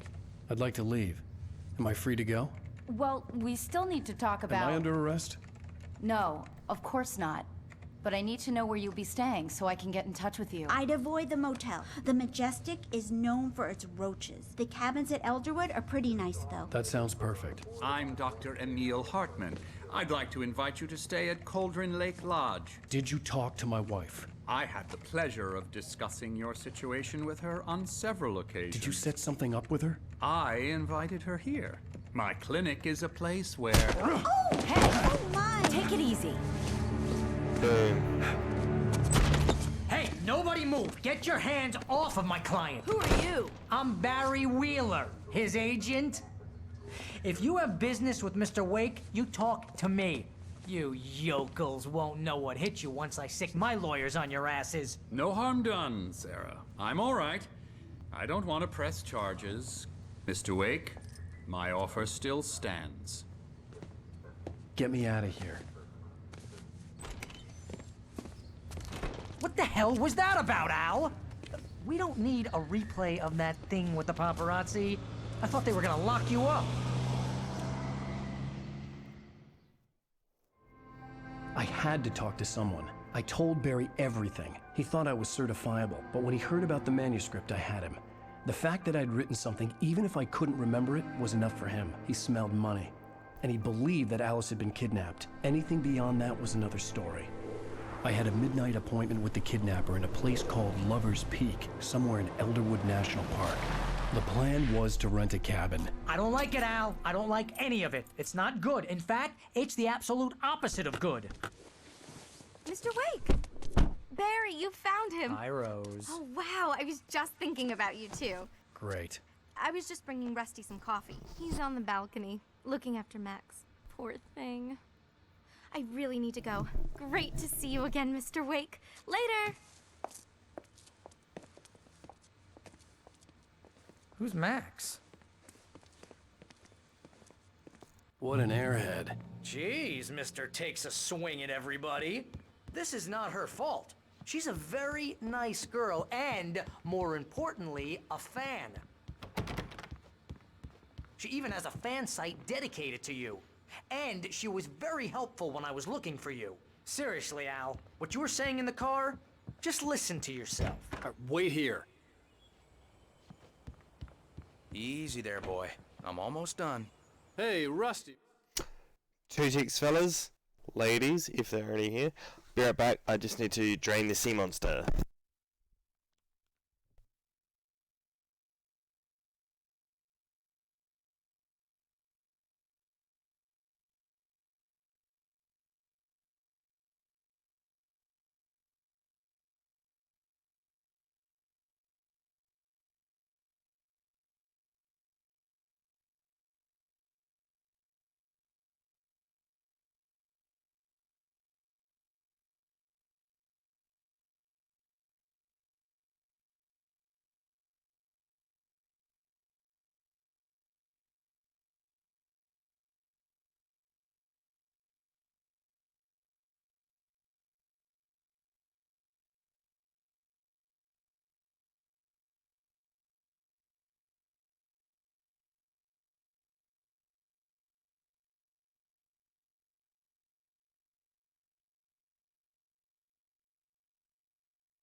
Alright, sorry about that. Alright, where did we leave off? Okay, we're talking to Rusty. You're at cabins. Oh, Mr. Wake. I'd shake your hand, but mine are kind of full here. Actually, I'm sorry about this. Would you mind grabbing the registration form from the desk? It's just across from Bucktooth Charlie. Okay, sure. What, you shot a guy and his body just disappeared? When was the last time you slept? What, are you high? Have you been drinking? Yes, but that is beside the point. Look, Barry, I'm missing a week, and someone's got Alice. Do and you everything's understand what it sounds like when you say stuff like that? Don't get me wrong, it's a good story, could be a bestseller. But when you start confusing fiction with reality, you're buying yourself a ticket to the funny farm. Seriously, Al, you can't just go and meet a kidnapper. Those situations always end up in disaster. You gotta talk to the cops. She's my wife, and it's my call. Can we talk about this later? No, this whole thing, listen, you hit your head. Jeez, Al, come on. You gotta understand how crazy all this sounds. If you're trying to pull a joke on me, freak me out, it's working. Ha ha, let's have a laugh on Barry. Well, you had me going there real funny, Al. You can quit it now.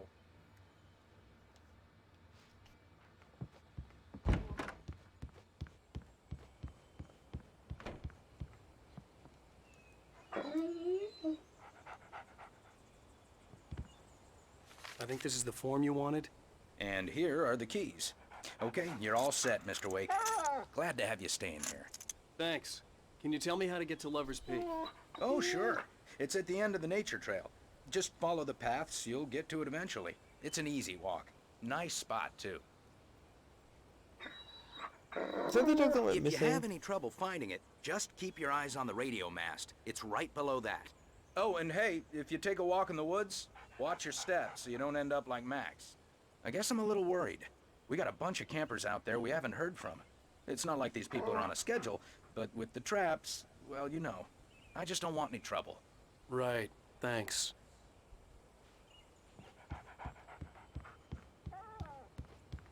Look, Al, you're asking me to believe that you shot a dude who went poof into thin air, a guy who was bulletproof until you pointed a flashlight at him.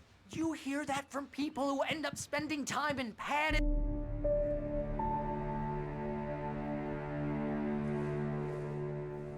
That's just crazy talk, Al. Al?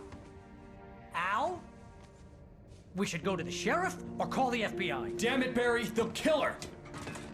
This is not a goddamn debate, Barry.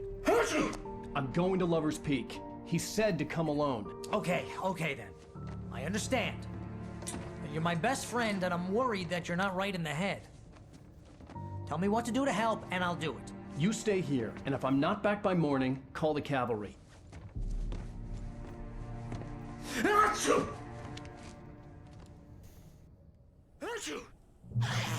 Just be careful with the natives, Al. These yokels are dangerous. Everybody hates a tourist, or it'll be Deliverance all over again. Achoo! Deliverance. Bless you. Oh, this place is trying to kill me. I'll bet there's mold in here, spores, poison ivy, God knows what. This is so not worth a 15% commission.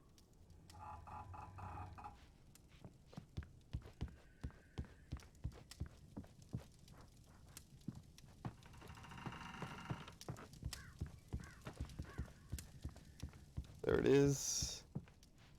Batteries.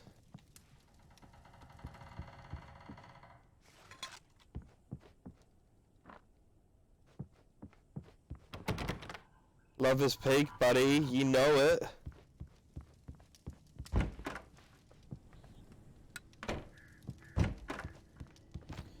Oh, where's that fucking manuscript? So, Mr. Verrecki, did you get your things all set up on your page?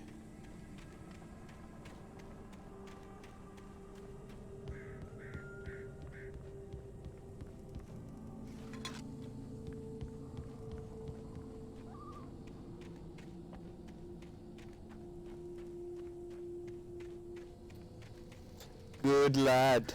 Looks like you're affiliate now, aren't you? Or have you not hit all the criterias yet?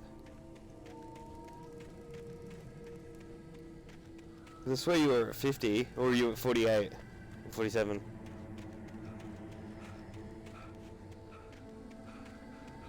I'll wait here, Al. I'll hold down the fort. I'll be with you in spirit every step of the way, Al. Walk through the door now. How many have you got? Barry had never gotten along with Alice, but he knew Alan loved her with an almost frightening intensity. And now something had happened to Alice. And here was Al armed with a gun and saying things people got put in padded cells for. It was as if his friend had experienced a massive psychotic episode and was now totally disconnected from reality. It scared the shit out of Barry.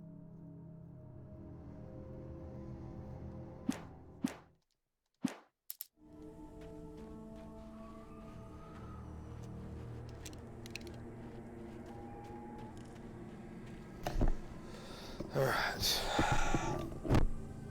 So that means you should be affiliate then.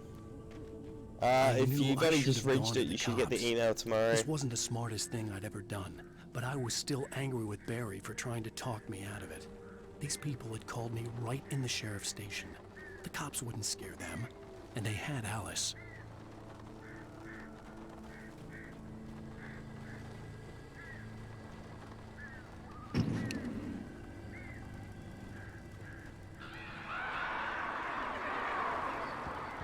No, you will. I think that it's like 24 hours after you hit your last, Welcome back the to last the follow show, you folks. need. As promised, our very own Dr. Nelson has just parked his rear end in the studio. Doc, what's your Deerfest plan? And then you gotta My do plan? the setup and You shit make like it that. sound a lot more organized than I ever seem to manage. Oh. No plan, really. Just taking the atmosphere. I'm getting a little too. So you went from what, 20 to 51? Tell me about it. No sack race for us older gentlemen, huh? Yes, exactly, Pat. But I'm going to check out the parade, of course. And I'll be one of the pie contest judges, too. Well, that takes a different kind of constitution. Oh, yeah. It's my kind of exercise. Now, Doc, seriously, you're in pretty good shape, though. You're the outdoors type. I know for a fact you're an avid fisherman. That's right. When are you gonna fucking finish Alien Isolation, dude? Of a largemouth bass early this morning. But you're not taking part in the fishing contest? No, not this year. See, Pat, I'm just not that competitive anymore. Now I just like to take my time and enjoy the peace of it. It's no fun if I need to worry about what I'm catching, you know? Well, considering your track record, the participants are probably pretty happy you feel that way. Well, Pat, that's kind of you to say. Like, as in tomorrow soon, or? The people want to know.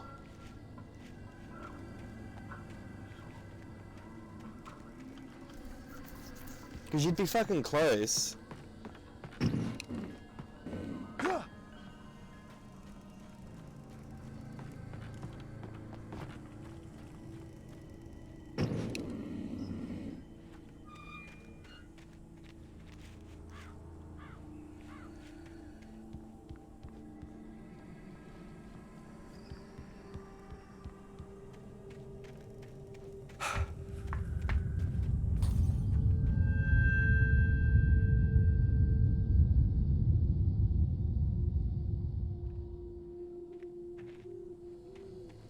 Well, what kind of camera are you getting? Like, I've got like a fucking Skype camera and that's like beautiful quality and I paid nothing for it. You don't need to, you know, spend the world, man, to actually get some pretty decent stuff.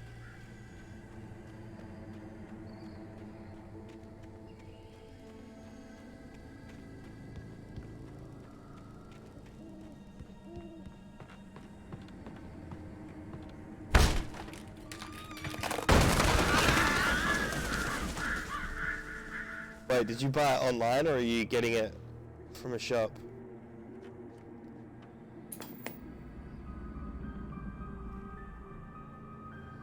Crime and punishment. The cancer and cure of civilization. Should've gone to EV, dude. Crimes are impossible to punish. Yeah, go for it. Especially in Night Springs. Tonight's episode. The Man in the Mirror.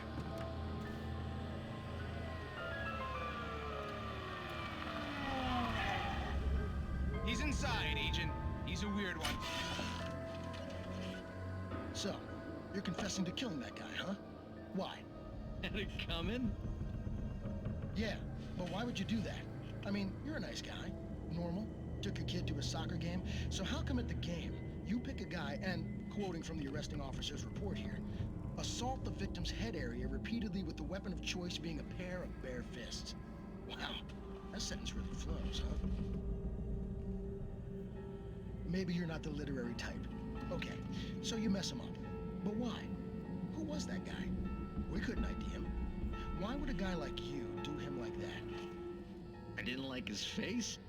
Well, you must have hated it, because you really went to town there. I mean, there's no way to tell what he looked like. No ID on him either.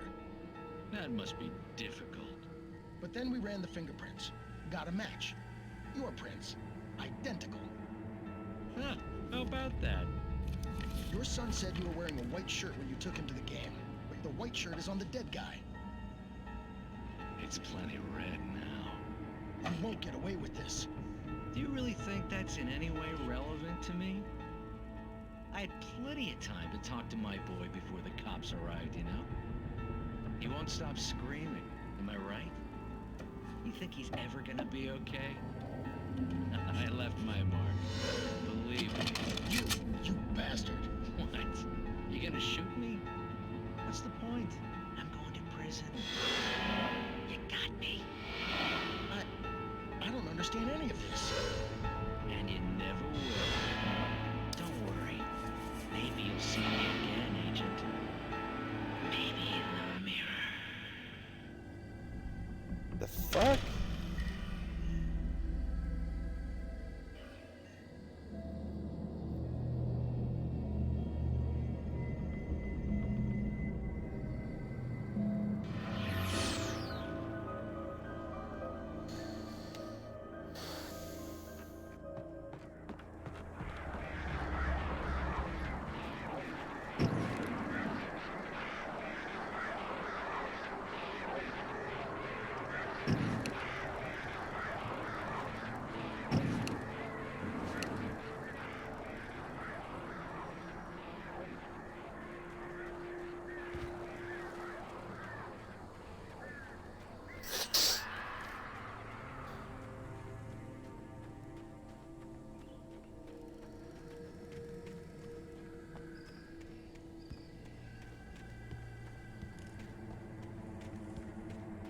Okay.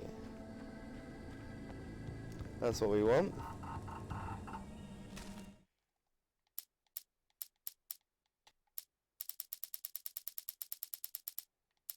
Fuck, there's gonna be a long chapter. Rose and Rusty. Rose knew that Rusty was in love with her, and she liked him too. She liked him a lot. He taught her to dance, and life had certainly taught her the value of a man who was gentle. He treated her well, made her smile, made her feel good. But Rusty wasn't the prince of her dreams, and that tended to underline the unbearable truth. She was no closer to that Hollywood magic than he was.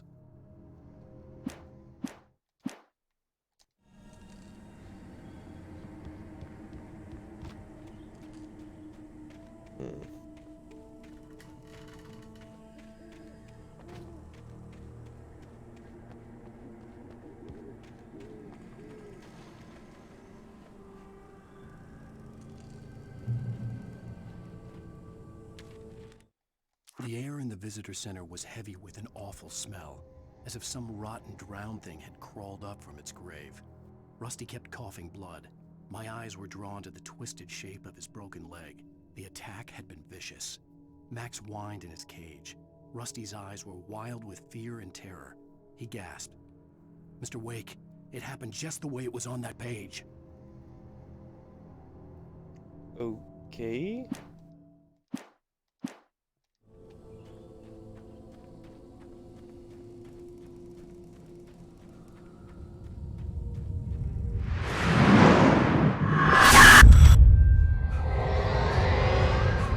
The vision left me weak. This was no head injury.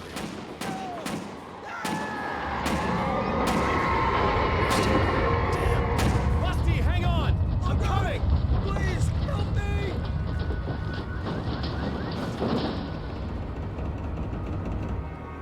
Anybody? Help me! Help! Help me! Can you hear me? The visitor center was sturdy, but the impact turned the front of the building into splinters. Rusty was thrown across the lobby like a rag doll and hit the far wall hard. It didn't hurt until he tried to move and saw his leg bend the wrong way, felt the broken ribs stabbing him on the inside. Rusty howled in pain and fear, suddenly afraid to die alone. Anyone! Please, help! The ranger's office was locked. I'd need a key to get in.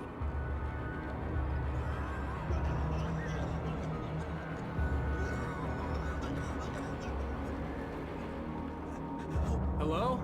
Help me. Somebody back here. Mr. Wake? Oh, hell. It happened just the way it was on that page. I found. Came true. It knew. So dark. It'll come back for me. You must. The lights. In the office. I have the key. Okay, Rusty. Hang on. I'll be right back. No, you won't. Whatever did this couldn't be far. Rusty had found a page from the manuscript. It would help me understand what had happened.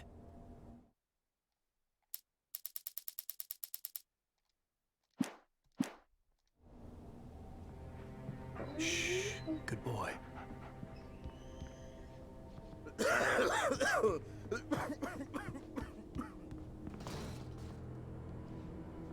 Interesting.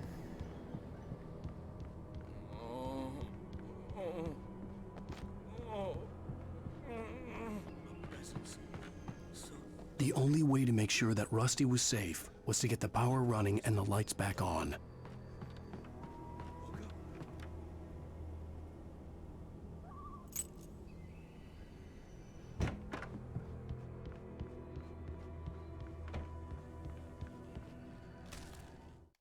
At the last instant, I changed direction and threw myself down.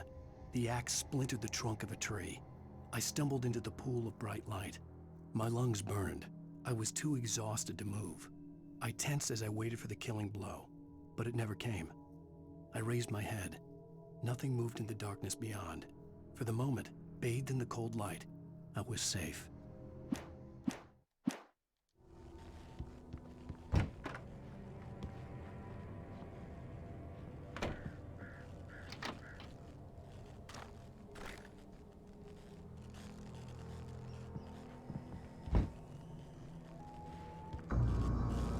I was too late. Someone had destroyed the circuit breaker. There was no way to get the lights back on. The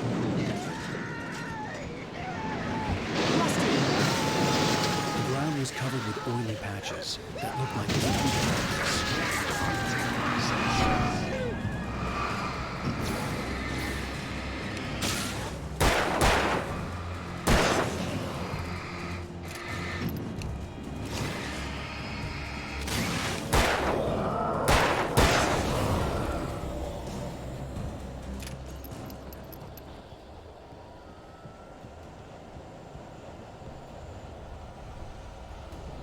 something had torn a mammoth-sized hole in the wall. Please don't feed the animals.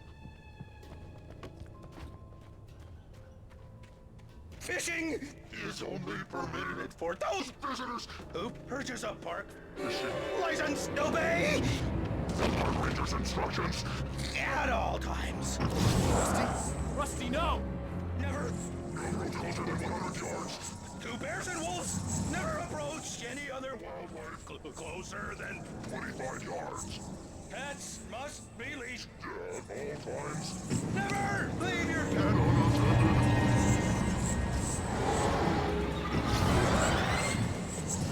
It is against the law to remove any natural objects or historical artifacts from the park.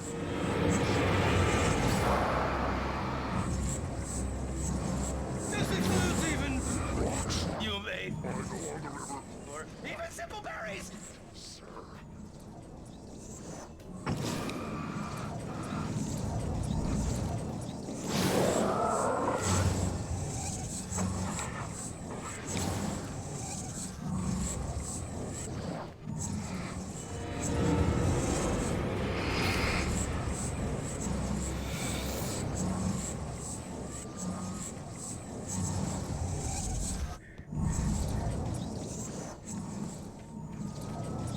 Smells good.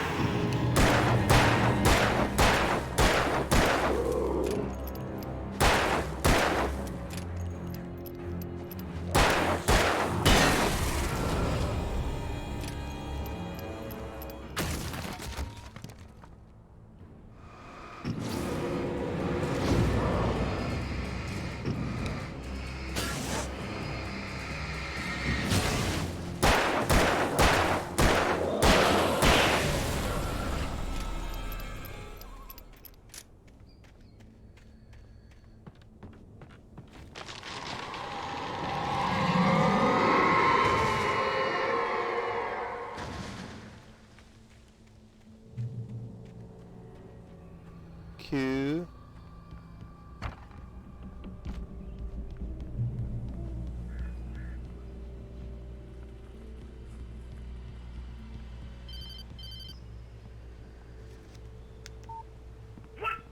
What the hell was that? I saw from the window. I saw something. Forget about it, Barry. It's just me going crazy. Oh, jeez. Oh, jeez. You're not crazy. I wish you were crazy, but you're not crazy. Ow, be careful. Stay in the cabin. Don't open the door for anyone. I mean it. Easier said than done though, Wake. Fucking hell.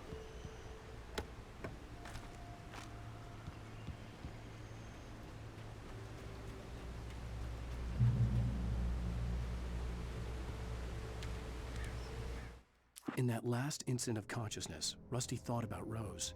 He was older than she was. Rose was barely out of her teens, but she made him feel young and forget what a train wreck his long-dead marriage had been. He still wore the ring. He'd been waiting for her to tell him to take it off. Now she never would.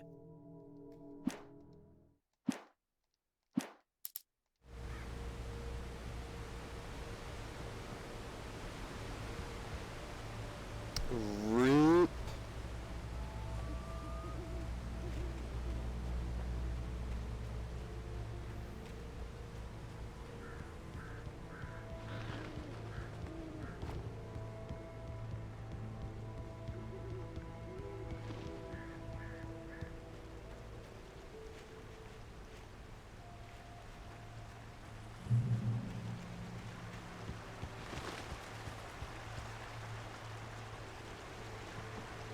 Lover's Peak was at the far end of the nature trail.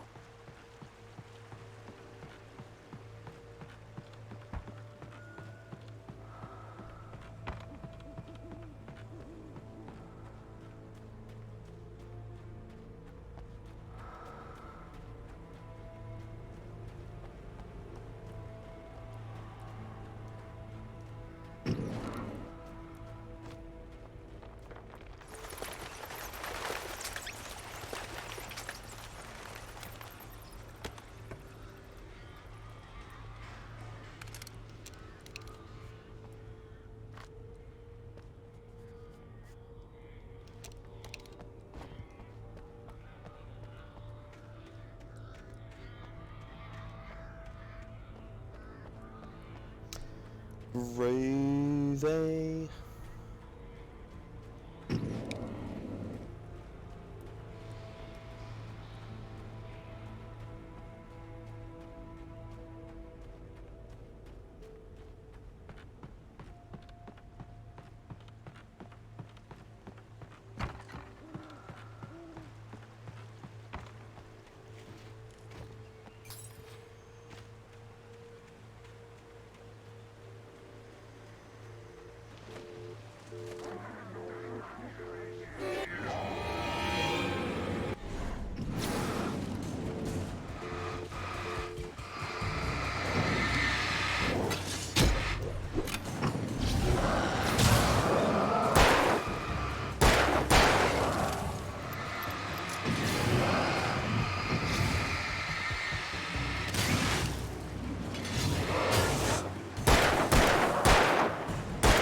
Boom.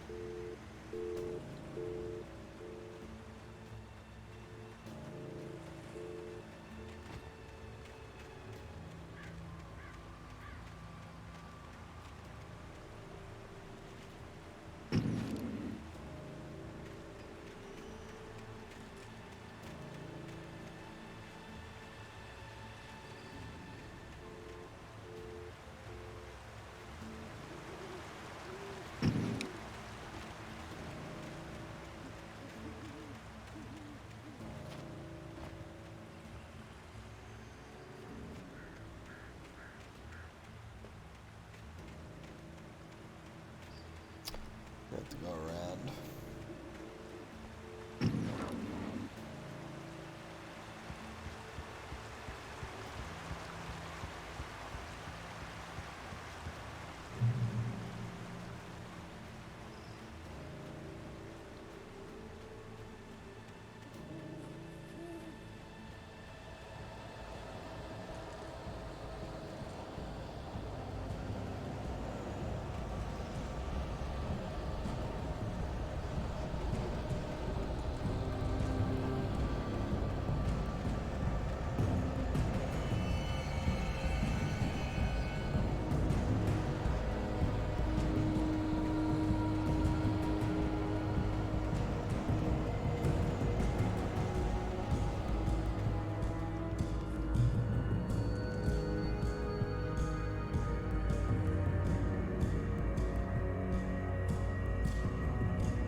Nobody in Bright Falls seemed to know where Al was, but Rose, the waitress at the diner, had seen him.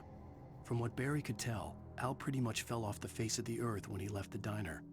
Rose was just the kind of fan that Al hated, but she really tried to help. She was smart too, knew a lot about what was going on in the town, knew a lot about Al, even knew who Barry was. Barry liked her. That was no big surprise. When it came to women, Barry and Al rarely saw eye to eye.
Click, click, boom, bitch.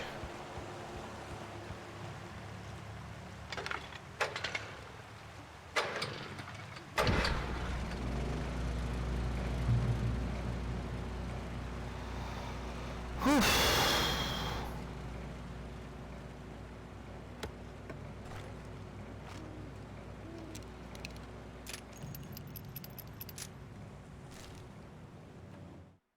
I turned the corner, afraid of what the flashlight's beam might reveal. Suddenly, a roughly painted symbol of a torch glowed in the light. Behind it, hidden by a rock, sat a battered metal trunk. It was here for a reason, packed with supplies, batteries, flares, ammo, things you need to make it through the darkness of the night. Something left behind by someone who knew what I knew, and more.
Fucking hell.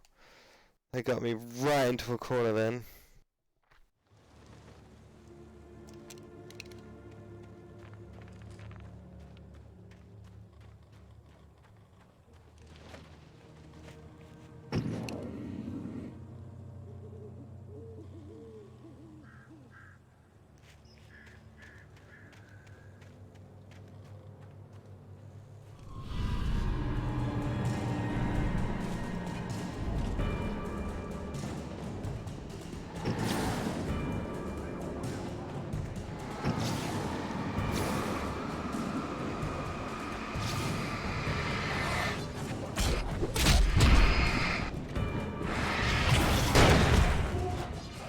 Fucking hell, I can't... No matter what I do, I get backed into a corner.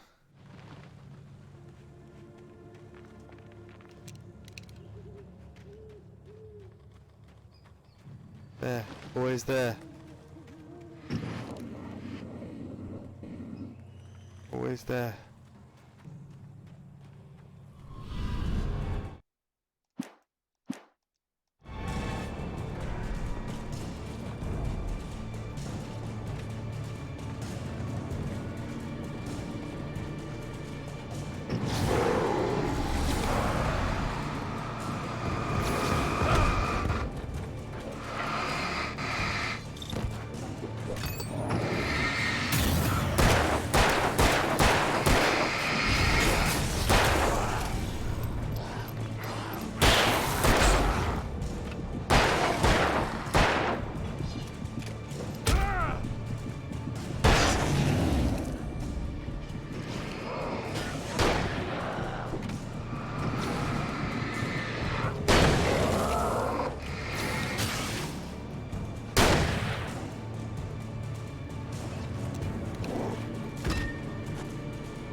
Agent Nightingale didn't want to be in Bright Falls. These little communities revolted him, and he didn't like the trees or the coffee. He now knew that impossible horrors lurked behind the storefronts and smiles. He desperately wanted to turn the car around and just drive until he passed out or ran out of road and booze. But he had a job to do. He had a rider to catch, at any cost.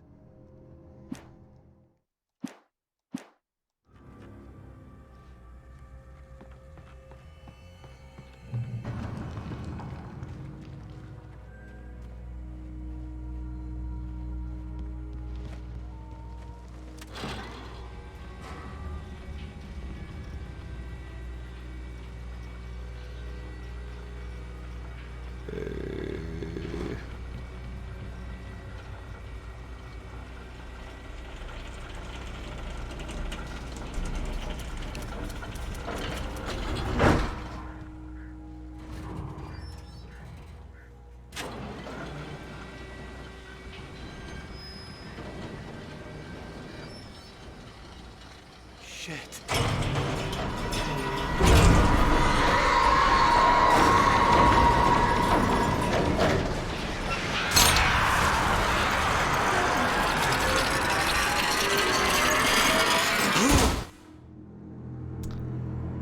Rude.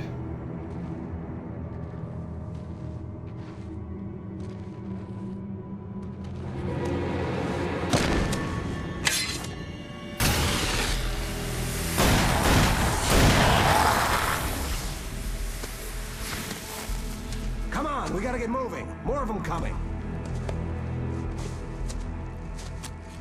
That flashlight's kid stuff.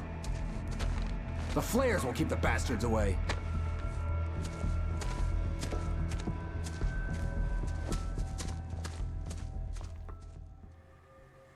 You can see them too? Hell, of course I see them. Come on, we gotta move.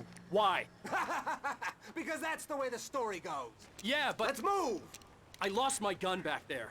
Oh, I've got a gun. Just keep that light steady on him. It took a moment, but then I recognized him. He'd been on the ferry when I first arrived here with Alice. He knew my name. We were headed in the direction of Lover's Peak. There was no way this was a coincidence. He was the kidnapper. Come on, Wake! You better keep up.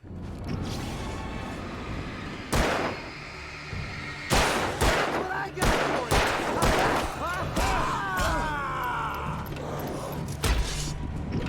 Nailed it! Fucking hell! Of course I see him. Come on, we gotta move. Why? Because that's the way the story goes. Yeah, but... Let's move! I lost my gun back there. Oh, I've got a gun. Just keep that light steady on him. It took a moment, but then I recognized him. He'd been on the ferry when I first arrived here with Alice. He knew my name. We were headed in the direction of Lover's Peak. There was no way this was a coincidence. He was the kidnapper.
Right up these stairs, Wake. Use the flares from the emergency box to hold them off while I get these boards off. Give me the gun. Yeah, no can do, Wake. Are you kidding? Give me the gun! No time for back talk. Pull them off, damn it!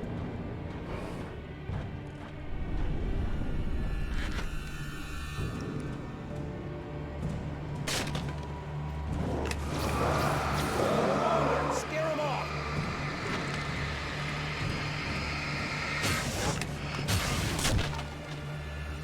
Get some light on those bastards. That'll keep them off us.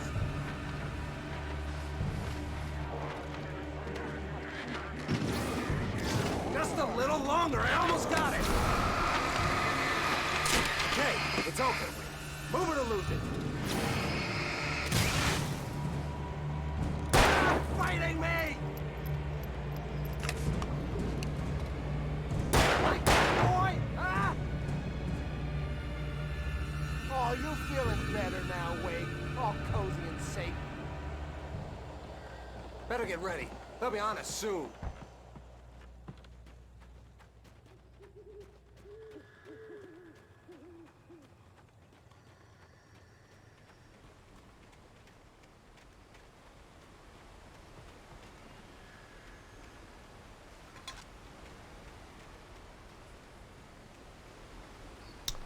Cool. This is it, Wake. The last stand. There's more flares here. Get ready. We fight them as long as they keep coming. Give me the goddamn gun! They're coming! That's not how this goes. Get with the program, Wake.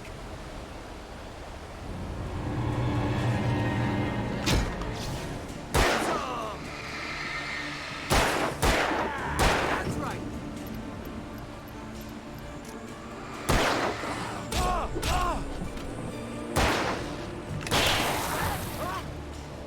That's right. You just keep coming.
Fucking hell, I do not remember it being this More hard. players here.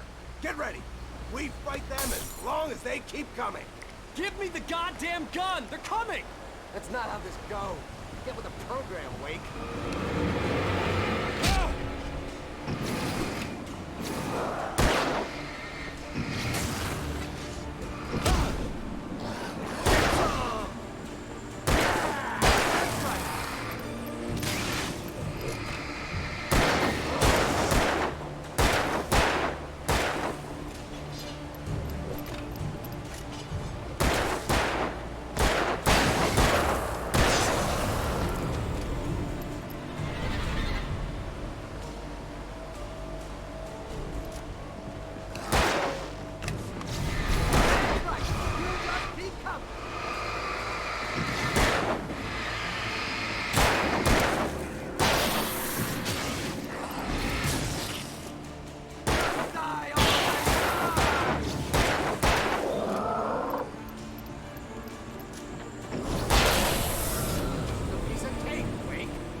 Piece of cake.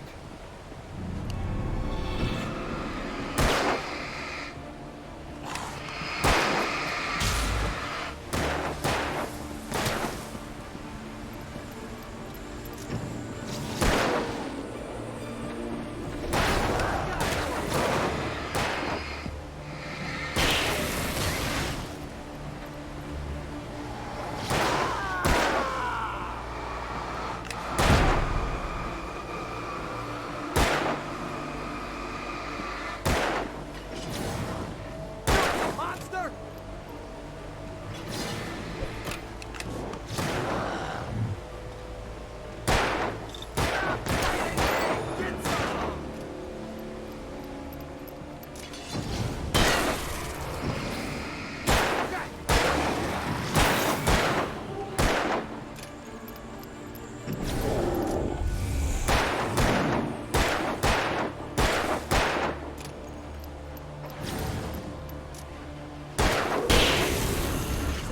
Nothing to it.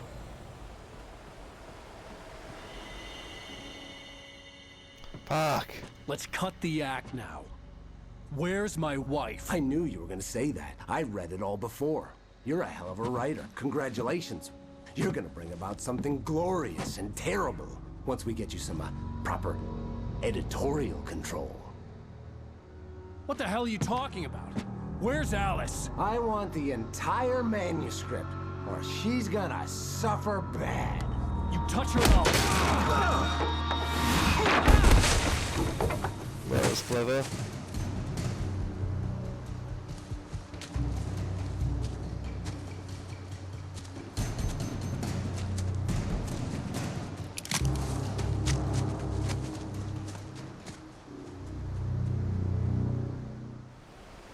You're gonna give me the manuscript or you'll be sorry!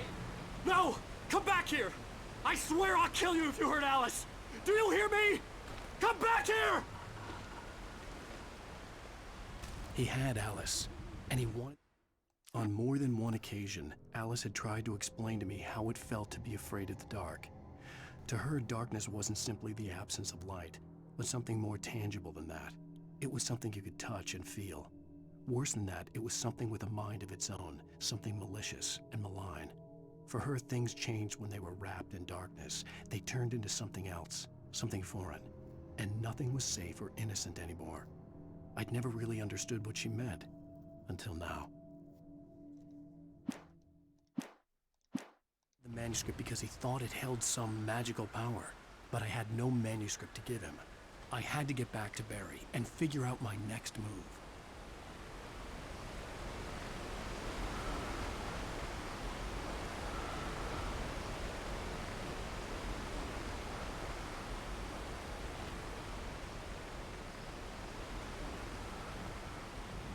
Boom.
Rusty had warned me about these traps. It hurt like hell. I was stuck.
Sarah didn't care about the legal threats Wake's agent had made. She let Wake go without argument, because there was something about him she couldn't quite put her finger on, something that reminded her of her father. She didn't think Wake would hurt his wife. Then she thought about the way he waded into Hartman, that hair-trigger rage flaring up without warning. Okay.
Alright.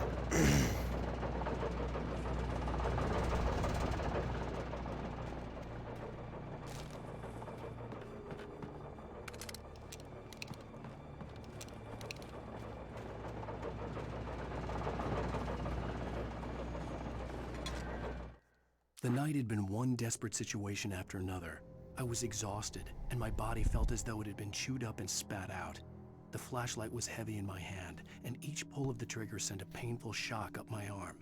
But I was finally out of the woods, and things were looking up.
When Barry saw the darkness attack the visitor center, it made him a believer.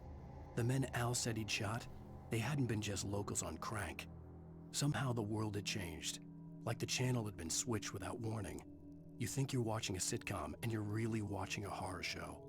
When the birds started attacking the cabin, Barry wasn't surprised, just terrified.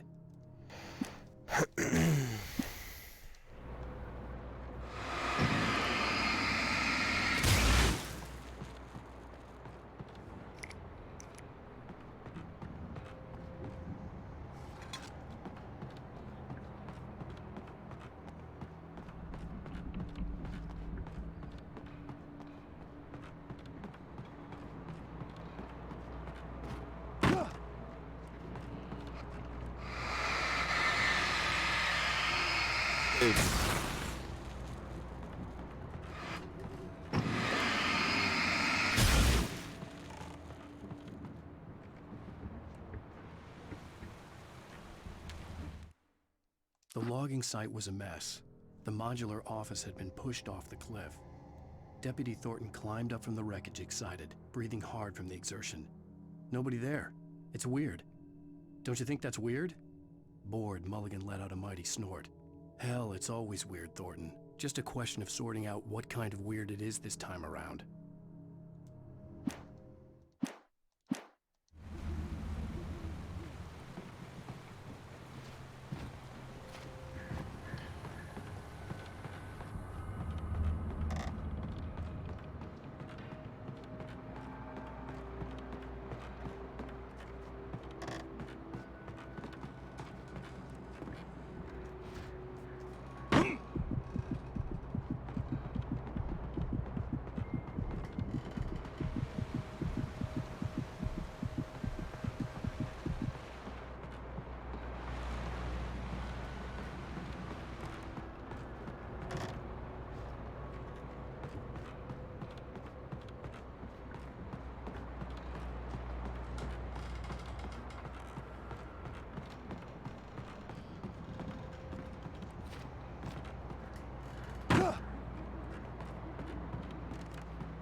Alright, so we're gonna get up.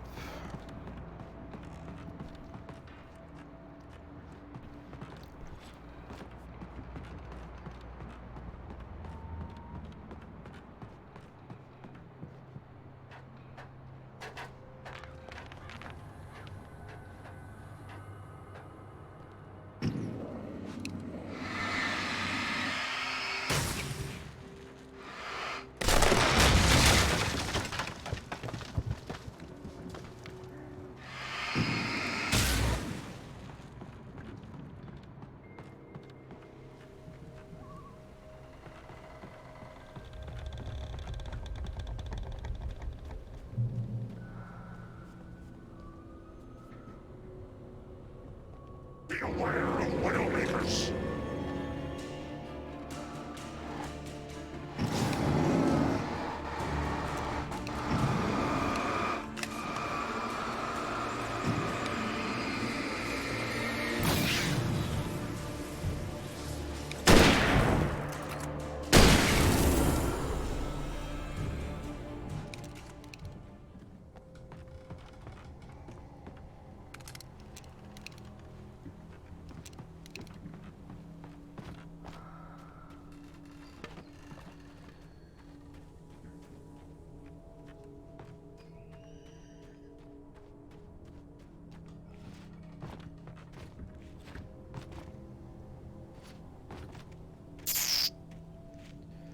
Jump.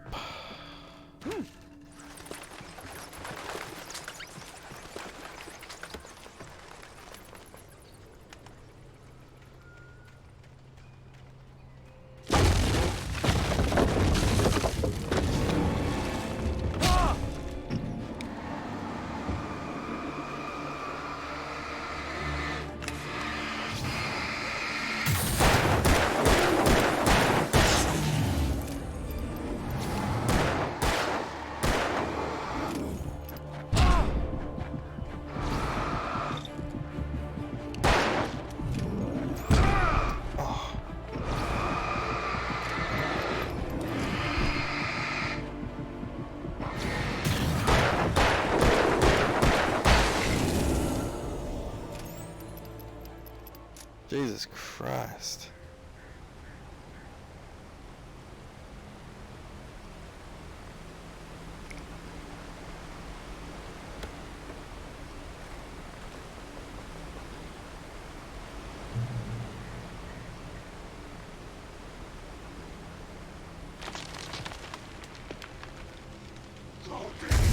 Is a hazardous occupation.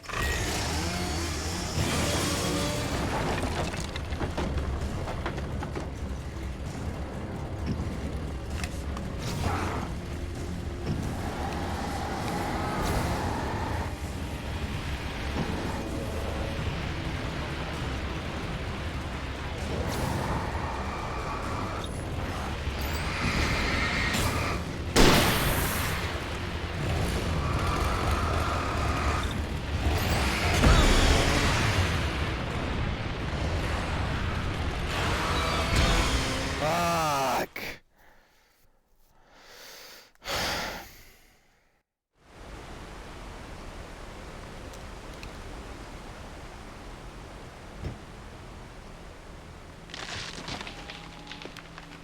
Cloaking is a hazardous occupation.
Damn.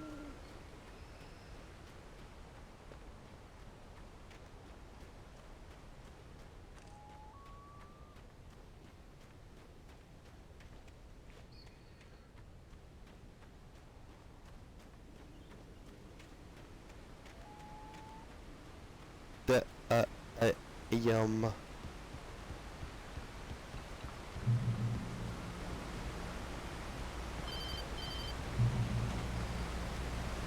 Barry? Ow! The porch is covered with birds. They've got old Hitchcock on me. Stay out of sight. I'm on my way. Don't open the door. What am I, crazy? Stay hidden. I'll be there soon. Just make sure you keep the lights on.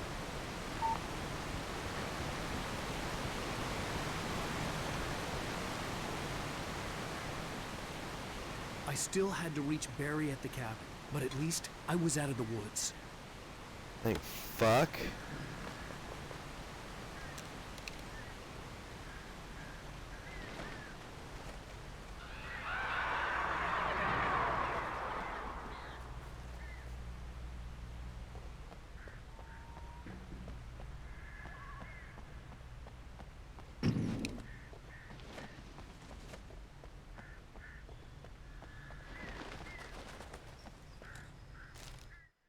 The FBI agent's command froze me in place.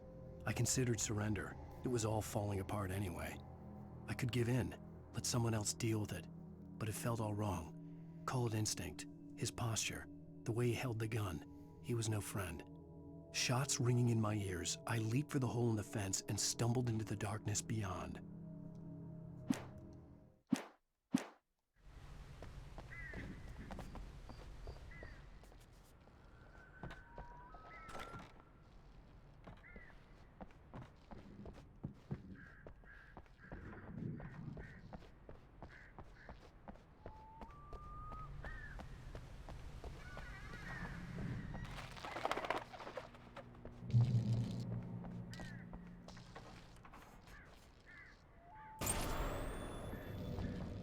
A story is not a machine that does what you tell it.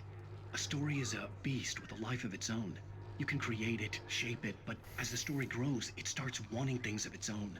Change one thing and you set off a chain reaction of events that spreads through the whole thing. The characters have to be true to themselves. The events need to follow a logic that fits the story. A single flaw and the magic is gone. The story dies. Alice dies. You can learn about nature and yourself.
The flare gun was probably the best weapon I could imagine against the dark things I was facing.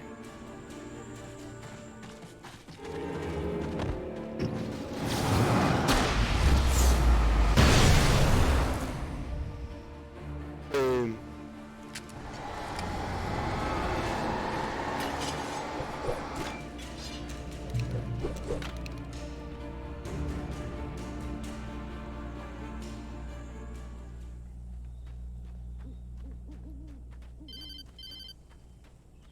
It was the kidnapper. You son of a bitch! Where's my wife? Enough horseplay, Wake.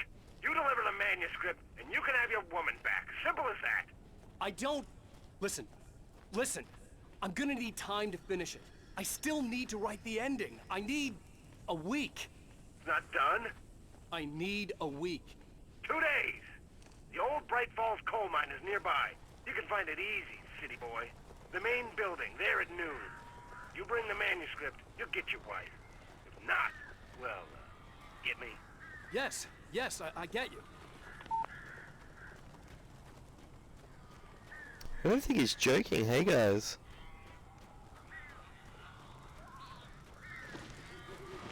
Barry had talked about birds over the phone.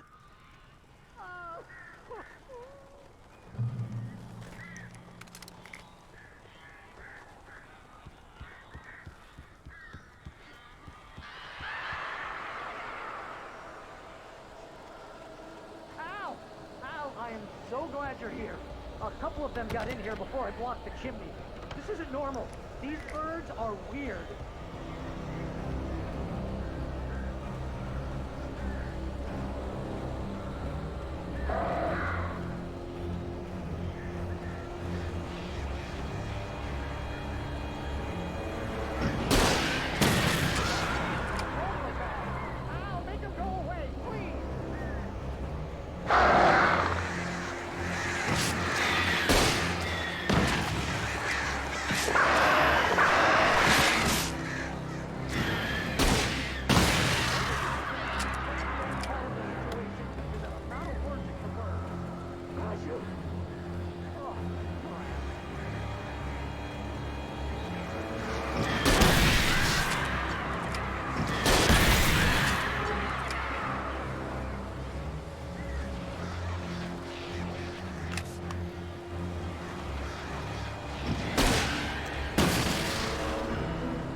They're gone. Whew. Hey, Al. I'm sorry for thinking you were having a psychotic episode, man. Yeah. I sent Barry to the town to ask around about a man fitting the kidnapper's description. He'd go through the archives of the local paper. Perhaps he could learn something. Anything about the island and the cabin that had disappeared. The man wanted a manuscript. I had to try to write him one to get Alice back.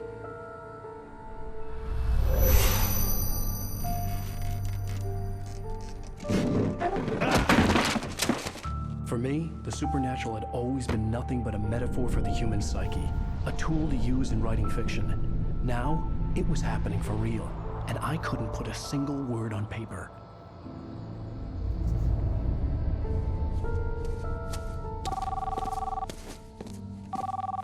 Barry Wheeler speaking. This is Rose. Rose? I found Mr. Wake's pages. Oh, you sweet, brilliant girl. Could you and Mr. Wake come get them? I live in the trailer park outside the town. We'll be there in less than an hour. Bye now. See you soon. Have a great day. Hope you come back soon. Welcome to the Oh Dear Diner. Good girl.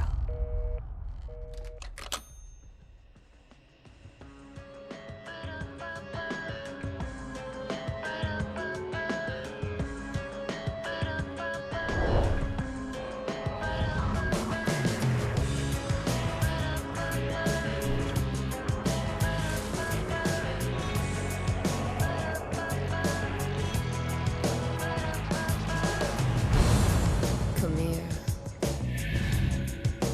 Pretty please, can you tell me where I am?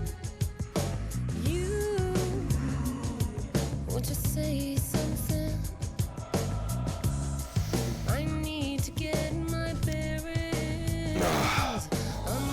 There guys, and that is where we're going to leave it for the night. I hope you enjoyed the first 2 chapters of Alan Wake.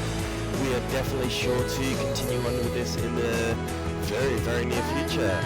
So, everybody stay beautiful, and I shall talk to you guys at another time. Until then, peace out, my fellas.